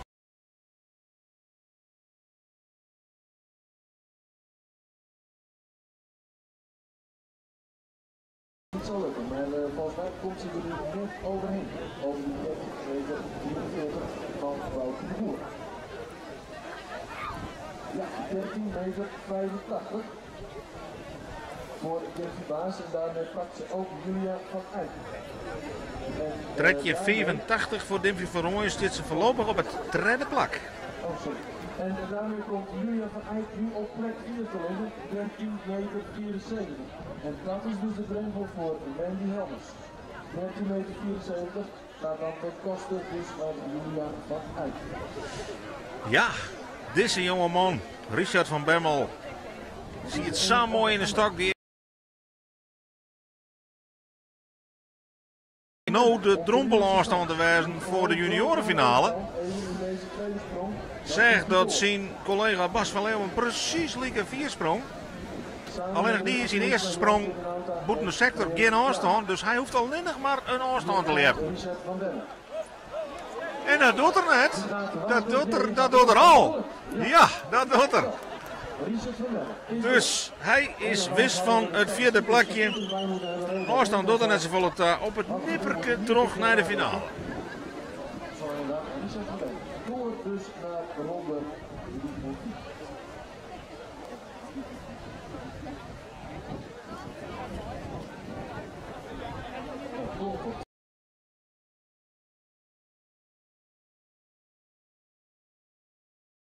Statistieken, maar alles wie goed genoeg, altijd maar droog weer. En dan zit Freek Kramer bij de junioren in de luxe positie dat hij nou al weet dat 18 tredje de eerste afstand ontnota is. Dat hij als beste naar de juniorenfinale gaat. En dat er nou dus beziek je mij om die afstand wat scherper te zetten. En wat doet Wendy Helmers bij de finale? Hexakanon zit nog net bij de beste fjouwer. Wendy Helmers, die maakt oer die tredje fjouwer zondag. En die mislukt.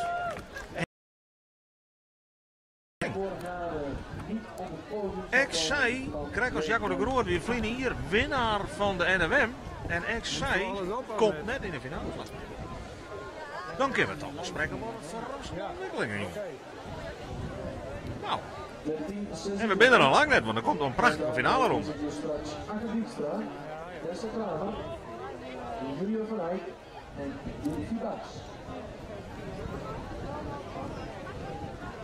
Wat verrassend dat Jacco een player staat. Ja. En Veer Kramer zit in een uitstekende positie nu. Kan nu eigenlijk een mokerslag uit gaan delen. Ja, alle scores binnen nog klaar. Uit zijn de middelste sprong voor Frederik Kramer. De man die het zijn persoonlijk record tot op 12 centimeter benaderen. De PR dat sprong er op het NK verleden dier, 85. Nou kwam het uit 83. Jouw alleen maar om is mij de vorm van deze talentvolle junior. Kan hij nou al er wat bij doen? Nee. Nee. Nou ja, hij had nou uitgevonden dat de stok misschien toch een beetje te scherp zit. Kan die informatie meenemen naar de finale. En voorlopig blijft hij dus de voornaamste kandidaat voor goud bij de junioren.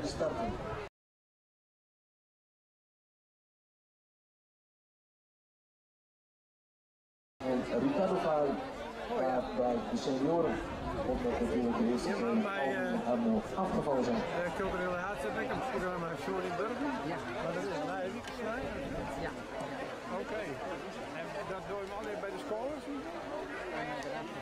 En dan is intussen de helte van het tal deelnemers aanstrepen. En gaat alleen nog de beste terug voor de laatste 12 finale sprongen. Bij de Famkes, het shirt dat Hanneke Wester op Snits beginnen mij. En die begint in elk geval met een droegsprong. Maar het is nog net genoeg te benaderen. Dus het is een uitstekende prestatie dat zij hier zo in de finale staat.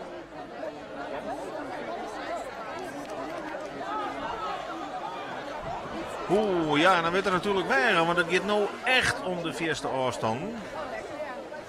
En dan zien we dat Ricardo Vaai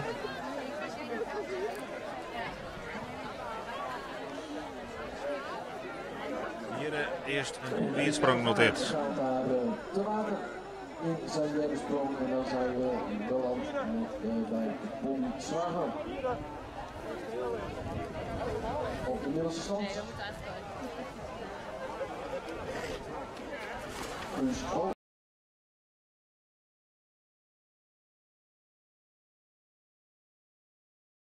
en die wordt inderdaad nog even de stap gehaald door Ricardo. Dat is natuurlijk mooi. Zodat daar... Nou, sportief van Ricardo Vaai. Hij zei, ik ben toch al wierd. Let ik er maar even inspringen om die pols erom te hellen, want ik denk dat het koord losrekken is. Sportief gebaar.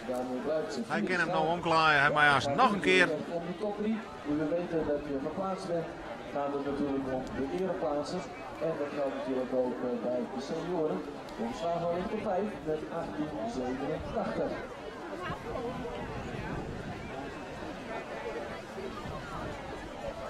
Guus Holland.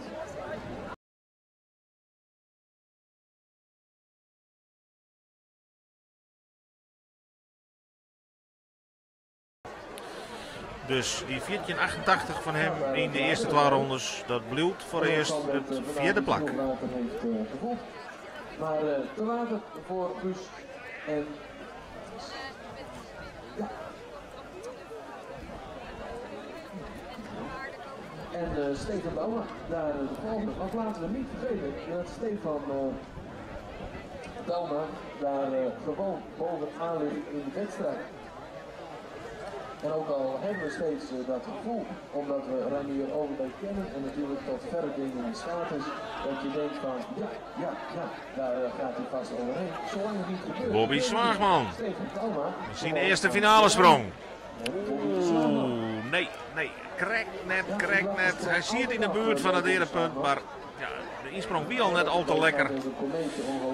Nee, Bobby die blijft staan op die 88 voorlopig het vijfde plakje. En zal dus in zijn laatste sprong beziekje matten om daar nog wat om te doen. Dit zal goed op koers, dan zou je haar eerste bronzen medaille gaan winnen. Maar die 1267 op die 1403 is toch niet eens zo heel erg ver weg. En voor Suzanne Mulder.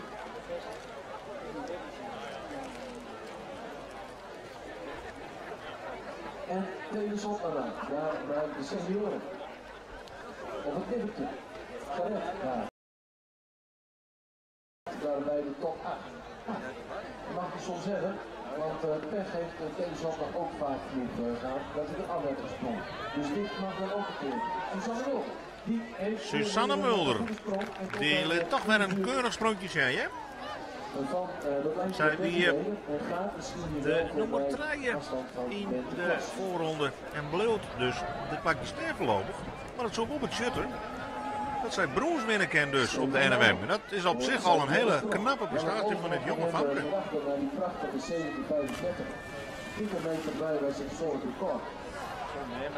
Gaat nu dus te laten. Het is van hem gewoon afwachten wat de rest gaat doen.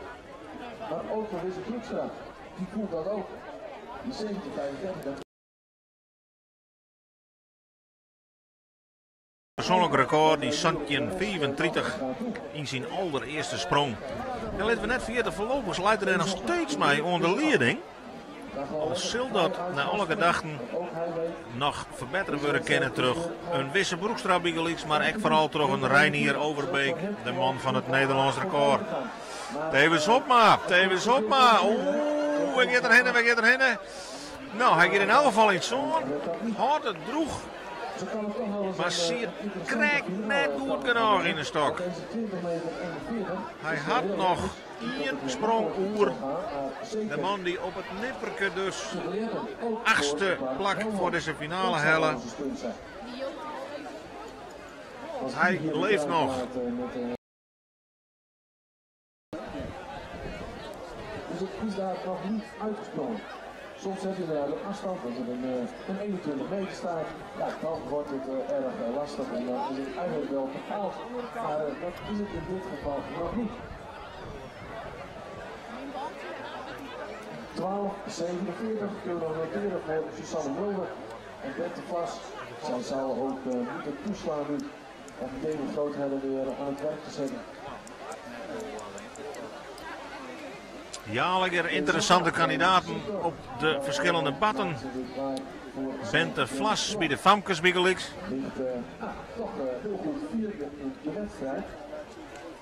Op de middelste scores Wisse Broekstra. En een Frieske trui, maar eerst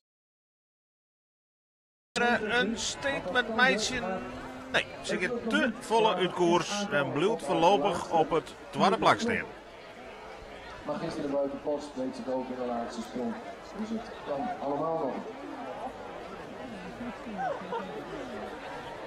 Daar komt dat wel op. De situatie is nooit heel erg. Bart Hellemold, ken die wat zien litten? Nee, ik nog net. Die zocht de bui al hing en die denkt, ik wil net zo'n zwierde klap. Ik let mijn zakje.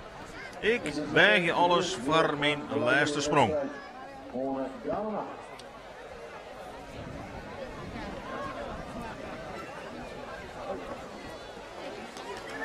Wisse Broekstra. Ken hem echt net recht horen.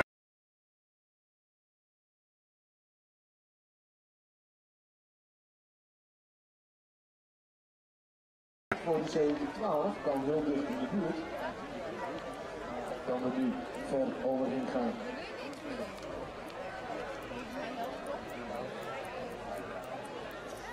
Half 13 voor Bente Vlas. Het Deli Grootheden. Daar weer de laatste.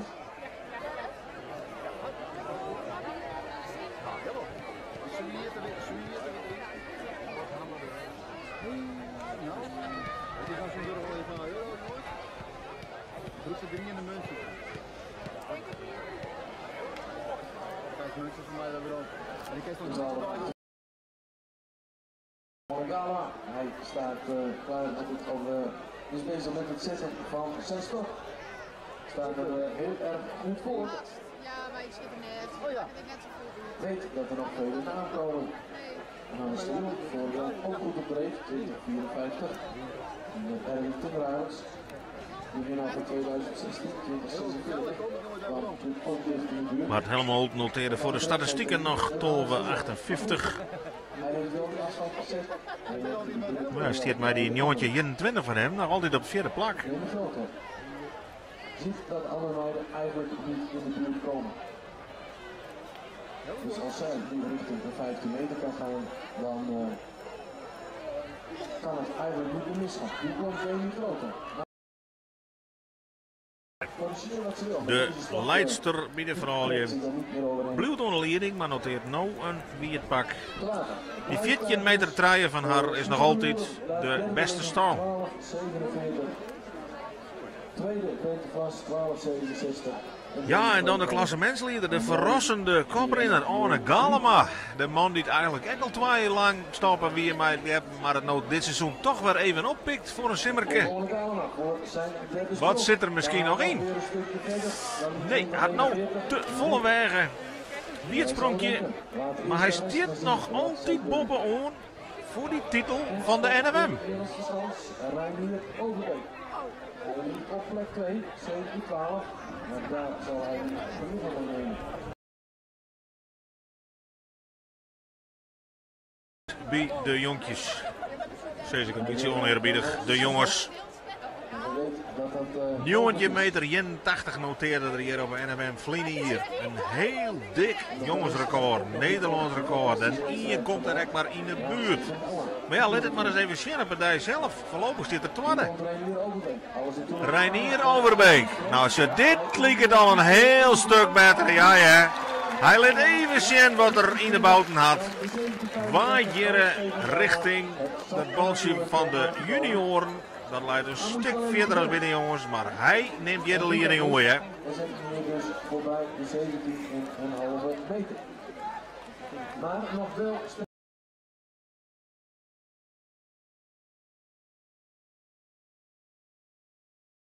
Zo'n meter 90 voor Reinier Overbeek. En daarmee neemt hij natuurlijk dik de koppositie oer van Stefan Dauma met het PR van Santjen 37.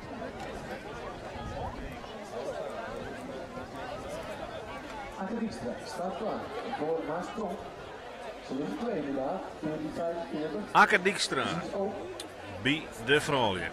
Dat zijn natuurlijk stiert mij 14,44 meter nog altijd op het keurige tweede plakje. zit er nog niet heel erg lekker in. Dus als hij hier die Maar Akker Dijkstra kan ik 15 meter springen gewoon.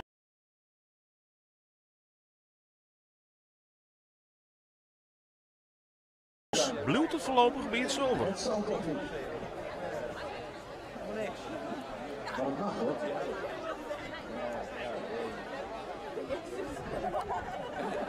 Maar als dat gebeurt, dan gaat deze kraan op volgend jaar gewoon weer volop springen.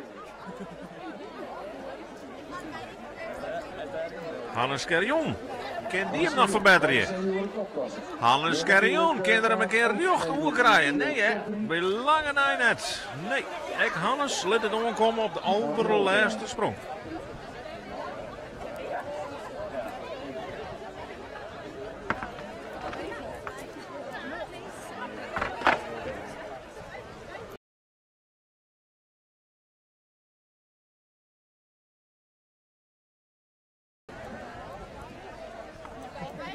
Ja, zo gebeurt er vrij weinig in die tweede ronde daar bij de senioren.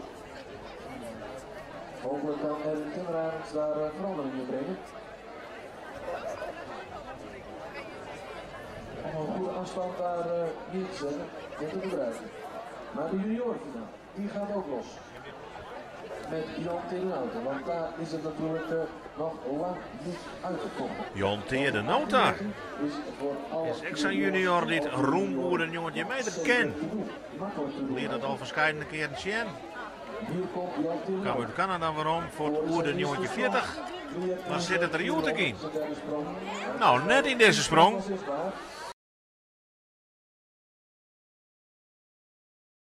mij een bijrol. Al leidt hij nog altijd op het brons.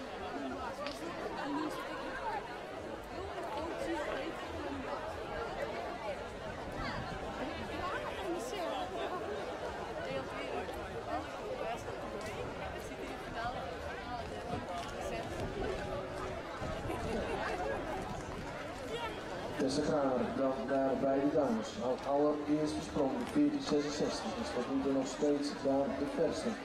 Vorig jaar gingen we over de 16 meter. 16,44 voor Wendy Anders. Maar goed, dat was 2017. En dat was op zondag. En nu de finale voor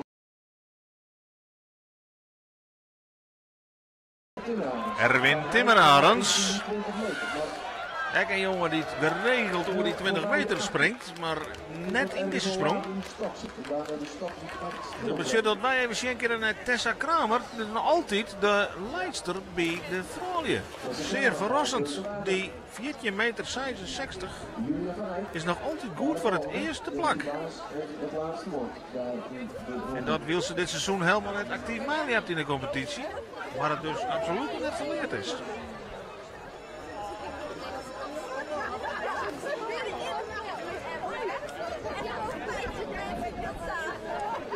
1862 voor Erwin Timmermans. Ja, nou die 2041 van Mondalen. Maar naar de Brasma is het nu weer aan de beurt. En blijft ook daar het laatste woord hangen. Op de Middelste Schans gaan we kijken naar Rutger Piersma. Begon zo net eerst in het water, daarna sterk terugkomen met 17 meter 78. Had hij ook nodig om door te kunnen, ligt dus tweede. Springt eigenlijk steeds achter Frederik Kramer aan.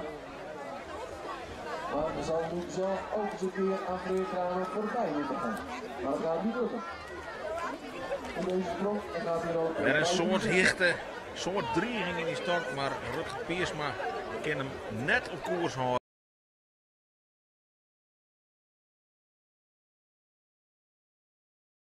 De sprong kent de prullenbak in. Maar voorlopig leidt hij nog altijd op het tweede plak, maar die Santje 78. En wordt het dus spannend in de slotfase.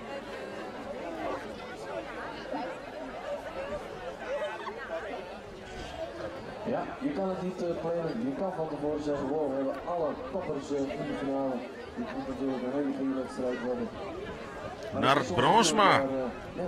Hier het bal hier, maar die prachtige 20 meter alve. Die zijn er zeer zeker. Zeg, Maar een Galema daar omheen wapperen. dat hebben we natuurlijk gemist. Dat zal En Matt dus nou zelf, ik weer 4. Richard van Berg heeft ook gezien. Hij hier 20 alve, hij hier een wiertsprong. Dit wordt zijn derde sprong dadelijk. Dus strijd voor Richard van Berg. Ja, en hij weet, dit is een afstand die ik normaal sprutsen onken. Als hij vanmiddag deed. Maar komt dat er voort al uit? En bij de dames. Derde sprong naar Bronsma. Dat is ook verhaal. Kan er een bericht horen. En hij komt net lekker in die stokje. En hij zet weer het publiek weer even in de weg. Nou ja, dat is natuurlijk prachtig. Maar je keert er zelf niks voor. Dus echt naar Bronsma had nog één sprongje te goede. Maar rukt op hier naar het podium.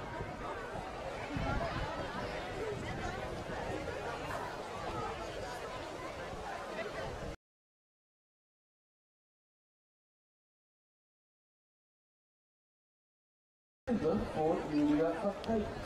En daar is niets mis mee. En dan komt ze inderdaad net achter, dan komt ze net achter Talsman, Diekstruik, Talsman. En zij daar dus nu derde, staat dus op brons. Bij de senioren, daar hebben we dus nu 3 rondes gehad. En het lijkt er goed uit te zien voor Ongalema, want hij gaat aan de leiding. Nog steeds met die 20 meter 41. Tweede naar Bronsma, 20 meter 11. En derde Ricardo Vaart, 1931. Daar is nog niets aan veranderd. Hier komt Richard van Bemmel. Wat kan hij? Kan hij daar richting die 18 meter? Nee, dat gaat Richard van Bemmel. Dat is net genoeg om Freek Kramer zenuwachtig te meidje. Dat lijkt hij hiermee niet te redden. Richard van Bemmel. Dus even zien hoe ver hij komt. Derde plak is op dit stuit voor Jan Terenauta met die Sontje 31.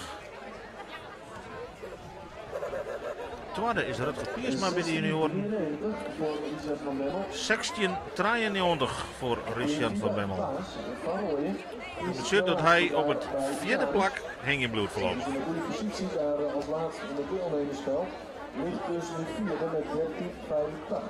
Loopt allemaal nog niet super lekker, maar zij weet ook, die 14,66. Dat is gewoon te doen. En nu weer weer. Dus in 2014 al winnen met 15,98 meter. Ja, en wat kent Dimfy Baas van Rooyen? Ze zijn getrouwd. En zou dat graag natuurlijk 4 jaar later. Is de eerste springster bij de vrouw in normaal sprutsen, maar het gaat nou bij de insprong al mis. En zij blijft dus gewoon hangen in die groep op het vierde plak. Dat is haar eigenlijk onwaardig. Het is vreus ik onwennig, want ze staat altijd of eerste of tweede. Nou ja, wij missen dit hier Marit van der Wal. De nationale recordhouster, die had bij de wintersport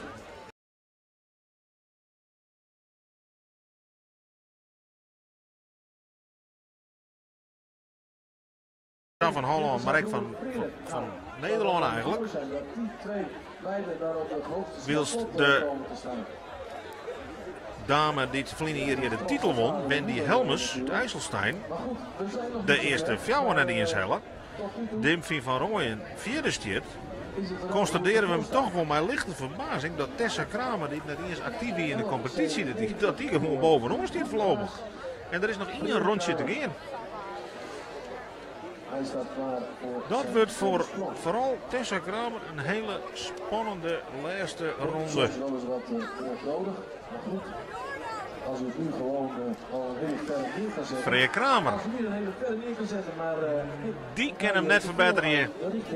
Blijft dus gewoon koprenner met die 18 tredjen. Maar mag dat echt nog één ronde volhouden.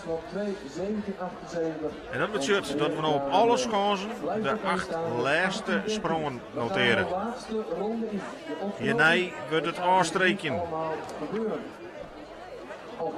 Of in ieder geval zullen we na deze ronde weten wie de kampioenen zijn en wie afvallen.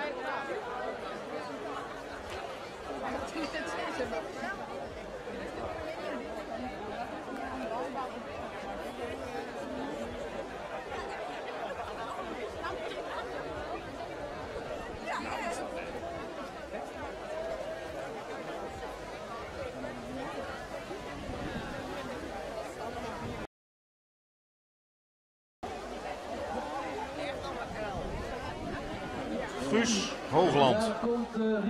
Oh nee, Ricardo Vai. Excuses.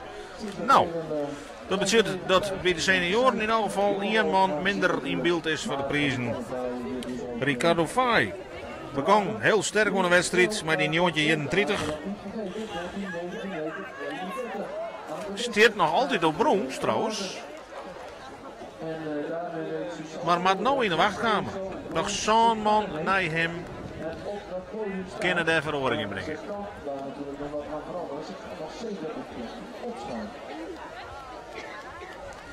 Hanneke Westert doekt in de plom.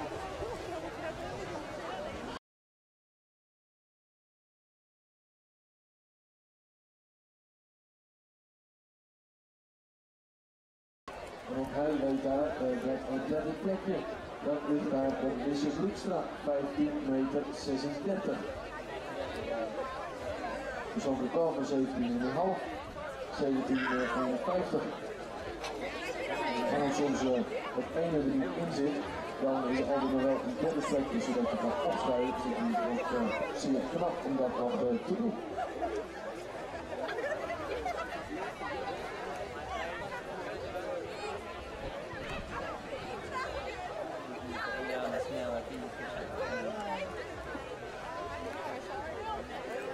Bobby Zwaagman bij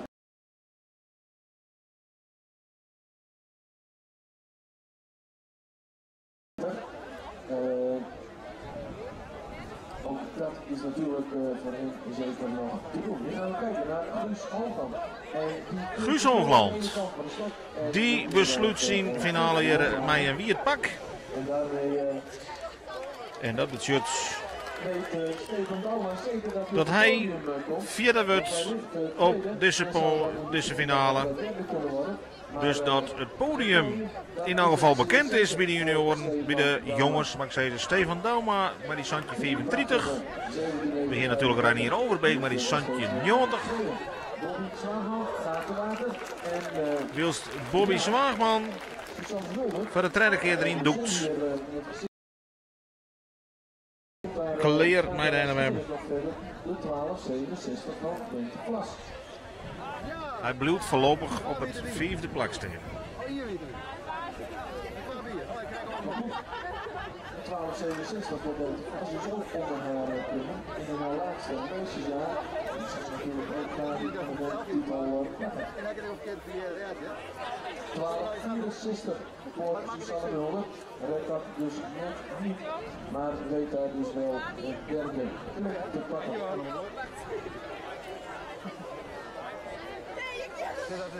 Ja, bij de Famkes kwam Susanne Mulder krijgt tot 12,64 meter. En dat betekent dat zij wis is van het derde plak.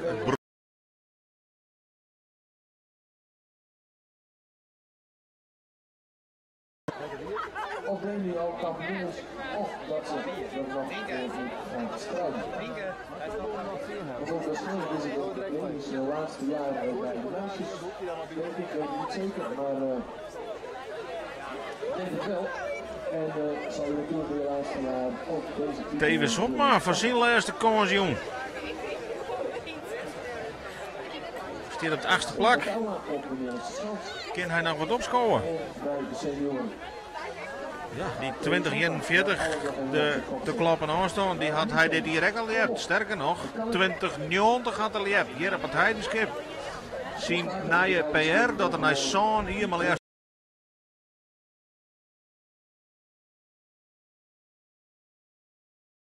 Weet dat hij fantastisch toernooien geleerd had. Dik naar persoonlijk record. En hij leidt voorlopig nog altijd op het tweede plak.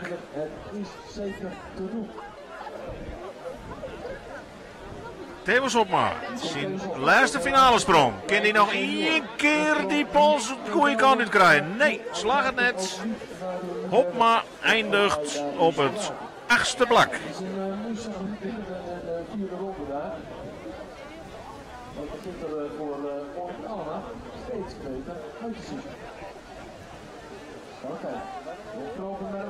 Bente Vlas, kent die nog een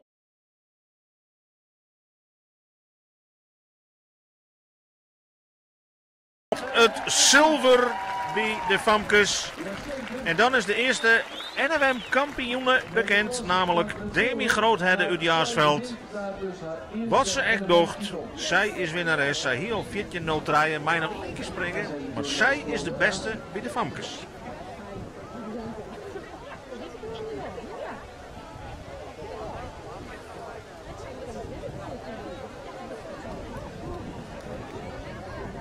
En ook na de sprong van Wisse Broekstra is Beterwijk. Ja, er komen meer finales onverzels, want op de middelste batten komt Wisse Broekstra. Hij is de ene. Ken nog naar het zilver. Maar ja, als hij lieke goed springt als Juster in Boetenpost, dat PR van 18.03, kan er zelfs nog naar de eerste plak. Maar dan moet alles mee zitten. En die ruikt kansen.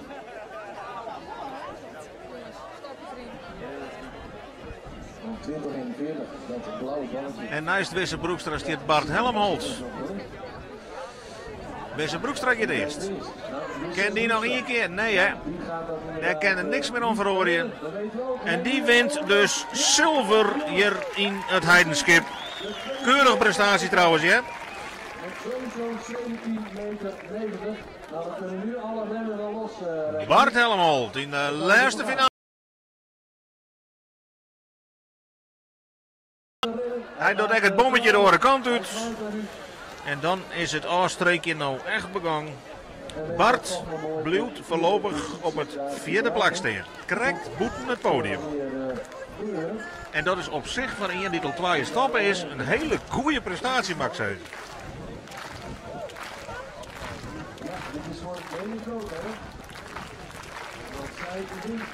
En joh, jij misschien het publiek al applaudisseren, want op de batten staat klaar Demi Groothedde uit Jaarsveld. Dit bij de Famkes de titel je wijkaap voor alle Friezen. Dit is haar eresprong. En zelfs dan even in één keer een klapper. Hoe in het aan? Oeh, masters even zien. Talent zit er wel in, hè?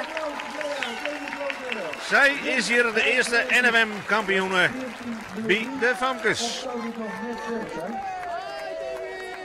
Dat zou natuurlijk kunnen. Maar ze wint in ieder geval de NFM.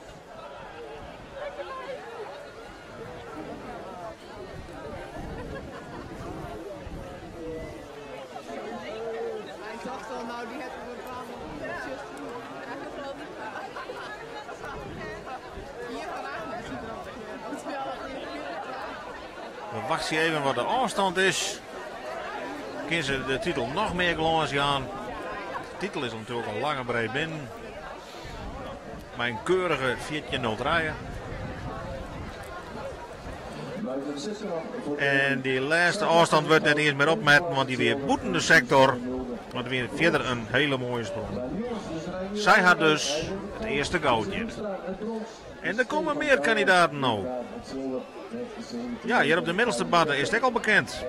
Reinier Overbeek staat er klaar.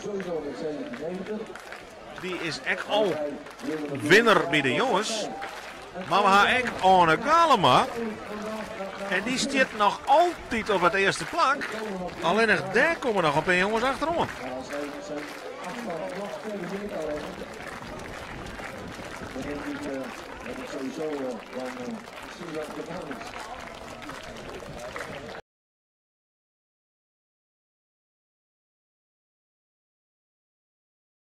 Kan hij nog één keer er wat uitpersen? Het zocht er weer mooi uit, hè? Hij doet voor hem, verbetert hem net. Maar kan waarom zien op een hele sterke NFM. Maar hij mag nog even wachten op de bevestiging. Centimeter niet onder. Het is al de winnende afstand van Reinier Overbeek. En kan er nog wat bij? Kan er nog wat doorheen, hè? Nou, weer een fantastische sprong. Ja, groot kampioen, hè. Hij is op dit stuit echt de sterkste bij de jongens. Wint bij oermacht de NFM-titel bij de jongens.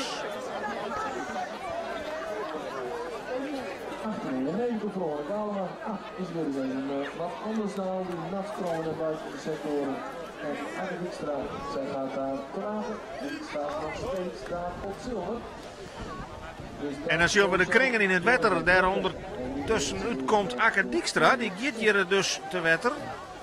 Dat wie haar laatste finale sprong. Maar met die 14:45 staat ze nog altijd op het tweede plak. Voorlopig nog op zilver dus voor Akke Dijkstra. Maar daar moeten nog 3 leppers achterom. Dus daar blijft het even spannend. Dan gaan we verder met Tessa Trouwen.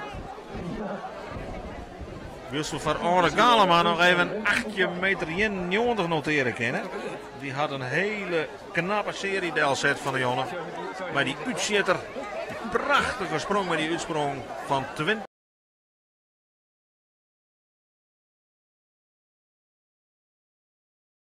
Waarom het Nieuw-Zeeland even een titeltje op Hellië.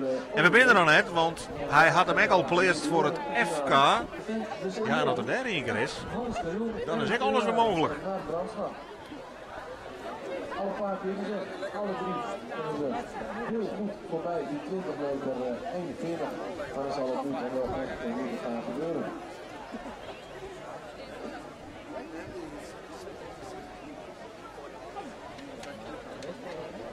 Hannes Skerion. Misschien allerlaatste dus bij de jongens in 2004. mogelijkheid. Dat betekent dus dat hij in zijn laatste juniorjaar zit.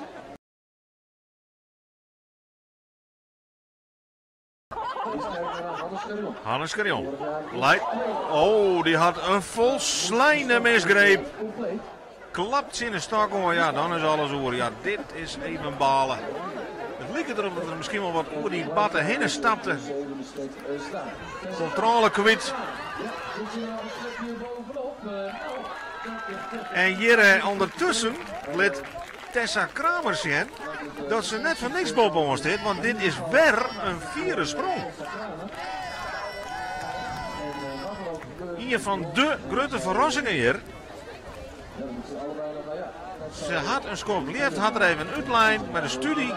Docht even leuk mee. En Jan Teren Nauta die... Ja, die geeft jammer genoeg een heel stuk in koers. Want hij ziet wel heen in een stokje. Wat kan Jan Teren Nauta nog zien in zijn laatste sprong? Had hij naar het zilver wil, maar er oer de Santje 28 hebben. Hij staat zelf op brons op dit stuit. Maar die Santje 31. En 17,87 meter voor Jan Teren Nauta. Maar goed, let wel een tweede... Santje 80 voor Jan Teren Nauta. En dat betekent dat hij voorlopig op zilver staat. Dat er hem toch nog verbeteren. Maar San sprong uit koers. Tessa Kramer noteerde trouwens nog 14 meter en 6 centimeter.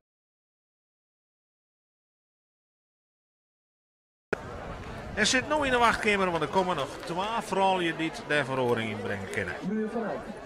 Ligt daar derde. 14,22. Maar er kan nog meer bij. Maar moeten we ook al eens de NOM-titel. In 1991, 92, zoiets. Ook kan ik wel voor natuurlijk bij de dames. Maar het is maar 1991, wist zij te winnen met 13,42. Dat was toen een centimeter strijd.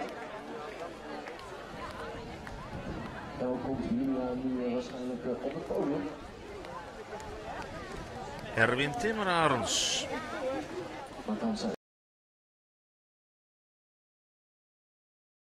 Oh, hel je kennen. Erwin Timmerarens. Hij moet de Hollandse ere heen gaan. Naar die verrassende uitschakeling van Jaco de Groot. Laatste kans voor Erwin Timmerarens om oer die 20. Nee, die gleed voort met de voet. En de koers is voort. Nee, hè. En dat betekent dat Anne nog 1 man te vrezen had. Alleen nog Nart Bransma kan Anne Galema nog van de NWM-titel aanhouden. Sowieso voor hem is met 19 meter 31. En de stijl uit de sector. En nu gaan aanwachten. Ja, Tessa Kramer staat nog steeds op 1.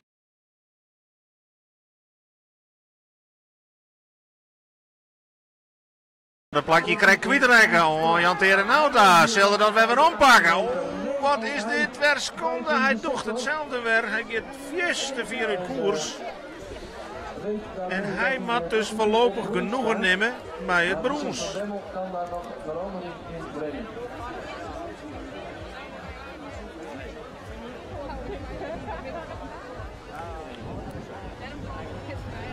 Ja, Tessa Kramer weet niet wat er over komt.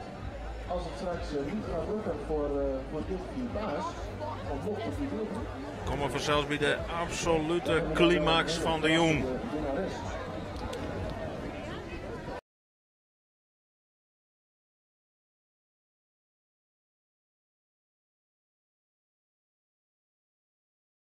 Die de titel nog aanpakken kan van Anne Galema.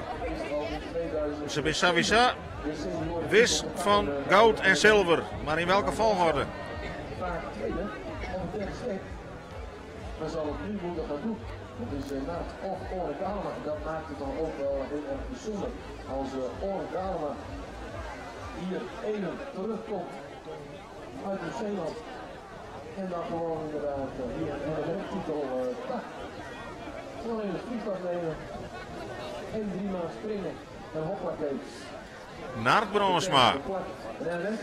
Alles of niets. Hij leeft en hij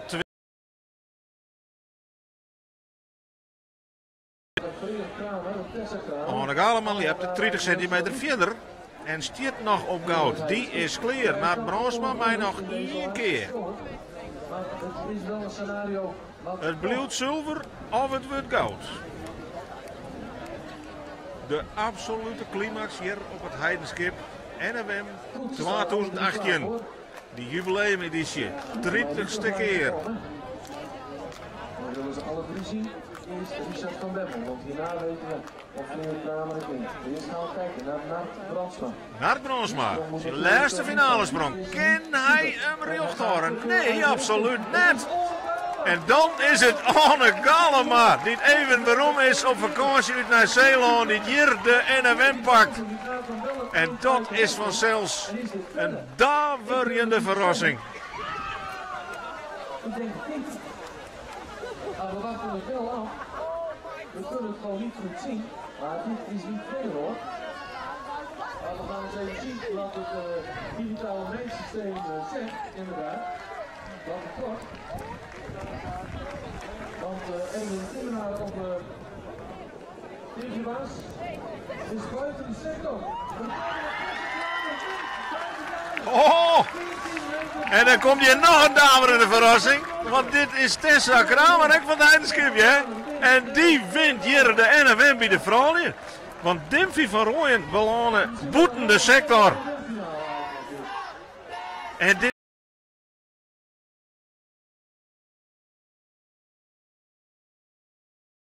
En hoe komt het bij de junioren? Want daar ben we nog even dwaande. Richard van Bemmel, kan die je nog wat beschutten? Nee hè? Nee! En dan wint Freek Kramer bij de junioren. En dan hebben we dus 3 titels dit jaar in het Heidenskip blijven. Tessa Kramer, Freek Kramer, haar broer. En Anne Galema, die houden de ere hier heger in die 30ste editie.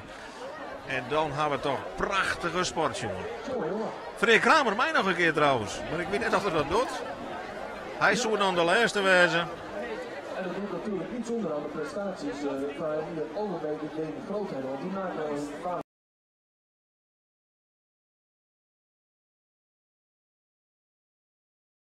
Het hele traject van Pleertsen werd de eerste al afvoelen. Grote favorieten die Jelwijs de limiet net meer helden. En verrassende winnaars. Maar bij de familie Kramer is dit nou wel een feestje hoor. Want dat gebeurt net vaak. Dat broer en zus op dezelfde dag. En ik nog van de 30ste editie de titel pakken. Julia van Eyck wint het brons, Akke Dijkstra, het zilver, Tessa Kramer, het goud dus. En we hebben nog een sprong te gaan van Frederik Kramer en daarna natuurlijk de huldiging in het zandbed. Dus u mag nog even blijven zitten. Maar ik zie ook wel dat het weer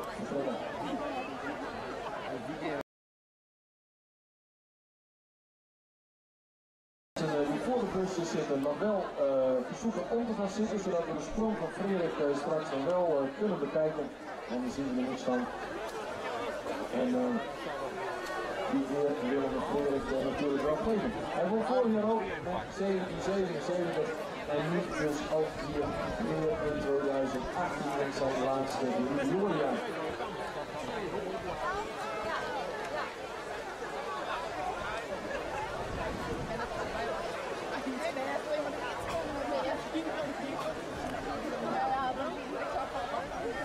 En dat is dan de laatste sprong. En daarna maken we ons op dus voor de ceremonie, de huldiging.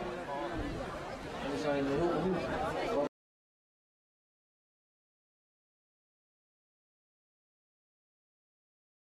Alles en iedereen is klaar, behalve Freek Kramer. Die mij nou alvast genieten van zijn titel, maar die mij echt nog beziekje om die titel nog meer glans te gaan. Dat ze niet meer na uit dat slagen.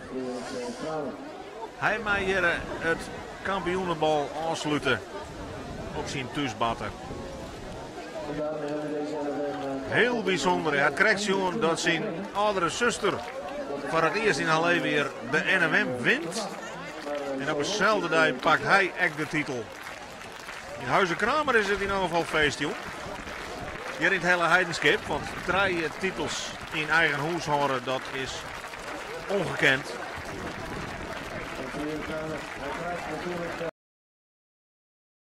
En wat zijn we nou blijven? Zal hij nog één keer zeggen? Oeh, nee. Nou ja. Hij verzint het groot applaus, want hij pakt weer de titeleren op de NWM. En dan hebben we hier een prachtig kampioensjongen. Zijn zuster doet al binnen de 14. Ja, dit meisje ze voor net weer mij. En hier die horen kampioen. Onne Galema. En dat betekent dat we 5 nieuwe kampioenen hier hebben. Seniorenkampioen Bart Onne Galema met die prachtige sprong van 20,41 meter. Juniorenkampioen wordt Freya Kramer met 8 meter tredje. Bij de jongens gaat de titel naar Holland, naar Reinier Overbeek uit Benschop.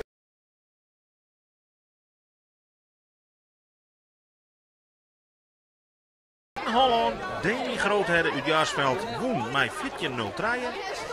En bij de vrouwen, heel verrassend, Tessa Kramer van het Heidenskip, 14,66 meter. De eerste prijs en het brons, het zilver, mag ik zeggen, het zilver, het tweede plak, weer daar ook voor een Vriezinnen. Akke Dijkstra Boekenpost won daar het zilver met 14,45.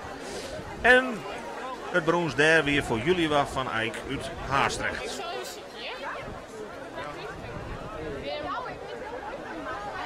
Ons Safir, de bijdrage hier vanuit het Heidenskip van ons livestream. Interviews, geervettingen, sjoch, letter, mooi op onze site voor de 30ste editie met hele mooie kampioen.